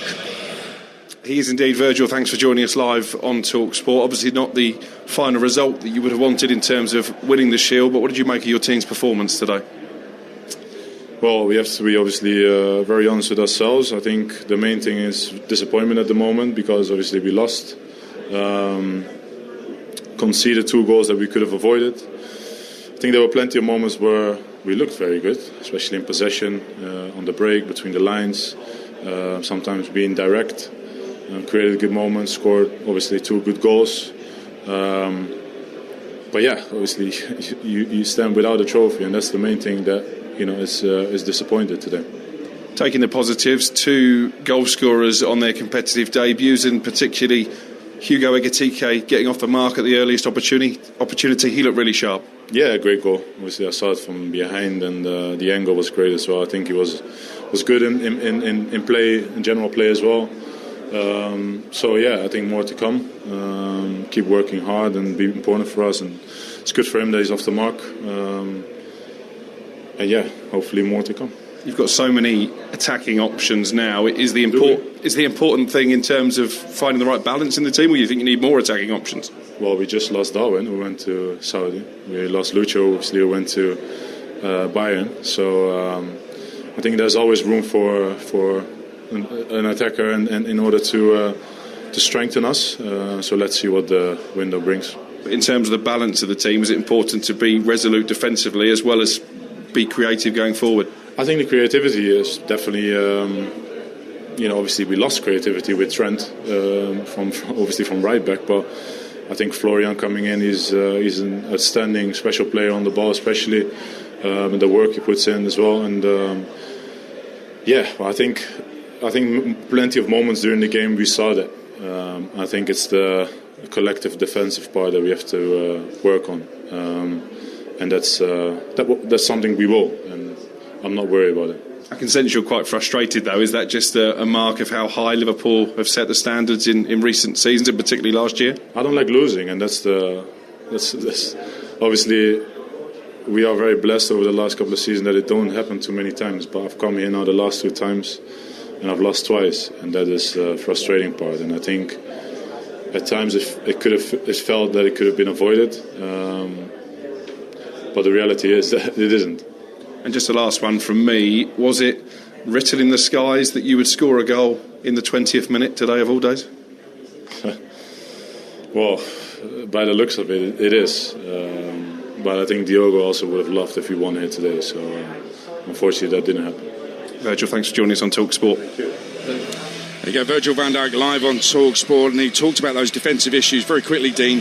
He said, I'm not worried about it. Does Gravenberch, back in that deep midfield role, solve the issues that are left when those fullbacks bomb on? I think it massively helps, because what it can do is they can spread wide, knowing that Gravenberch will drop to make almost a back 3, and that's the cover that they need. He's not going to tell us that he's not happy, but he will not be happy. He won't, because they'll analyse the game and he'll look and go, hang on, we can't be as exposed as we have been today against even better opposition in the Premier League and in the Champions League, the way they were today. Crystal Palace created many opportunities in those wide areas and through the middle that can't be happening. He won't be happy with that. He won't. Palace players are still out there with the Community Shield. They've already brought on the volunteers with the bags to clear up the streamers. Wait till the Palace players have gone off. Let them have their moment. The fans are still in, for heaven's sake. Crystal Palace have won yet another trophy, live on Talksport. The Sun's fantasy football game Dream Team is back, and with total cash prizes worth over £100,000, improved gameplay and free entry, it's worth a little extra prep. Dream Team, it's a total no-brainer, but you've got to be in it to win it. Download the free-to-play Dream Team app today. T's and C's apply. 18 plus only. Did somebody say? Nappies. We need more nappies, obviously. Plus glitter glue for Nana's card, plus dough balls to keep them interested, plus something to get glitter glue off clothes, plus bananas, but only the not too bendy kind. Did somebody? Plus a treat for me that's not half-eaten. Plus time. Can you deliver more time? Now with Just Eat Plus, get everything you need. That's unlimited delivery for $5.99 for 90 days. Did somebody say Just Eat? Participating stores, service fees and minimum spend apply. Hey, Harry. Hello, mate. Got any tips for the football? Your best bet is to head over to Bet Victor. They're giving new customers a terrific welcome offer. If you bet a minimum of £10, they'll give you £30 in free bets. Phew, that's a steal of a deal. It's a good darn deal that'll make you squeal for real. Neil? My name's not Neil. I know, but it rhymes. Listen to Harry and make your best bet on the football at BetVictor. 18 plus, opt in and bet on any football marketing at odds of evens or greater. No cash out, 7-day expiry. Terms and conditions apply. Gambleaware.org. Car owners, you could be owed thousands in compensation. If you bought a car on finance from 2007 onwards, it may have been sold with hidden commissions. Text SPORT to 86688. My Claim Group. Authorised and regulated by the Financial Conduct Authority. You don't need to use a CMC. You can claim direct to your lender and the Financial Ombudsman for free. Text SPORT to 86688. Claims made simple. They've been building up to this all summer. Dad tucks into a tight 360 to the boot. A 90-degree rotation into the backseat from Sammy. And Mum with a flawless double twist into the driver's seat. Dive into a new Skoda with 0% APR across our range and an extra £1,000 towards your finance deposit with Solutions PCP. The Skoda Summer Splash event. At local retailers until 31st of August. Indemnities may be required. Maximum terms apply depending on model. Minimum 20% deposit for Kamik and Karoq. Delivery by 31st of December 25. Skoda Finance. Turn on NordVPN. It will help you avoid digital threats and will encrypt your online traffic too. Visit NordVPN.com now. NordVPN. Cybersecurity built for every day. Does the thought of renewing your travel insurance weigh you down? Does it make you feel like you want to bang your head against a brick wall? Why not use Confused.com and feel more...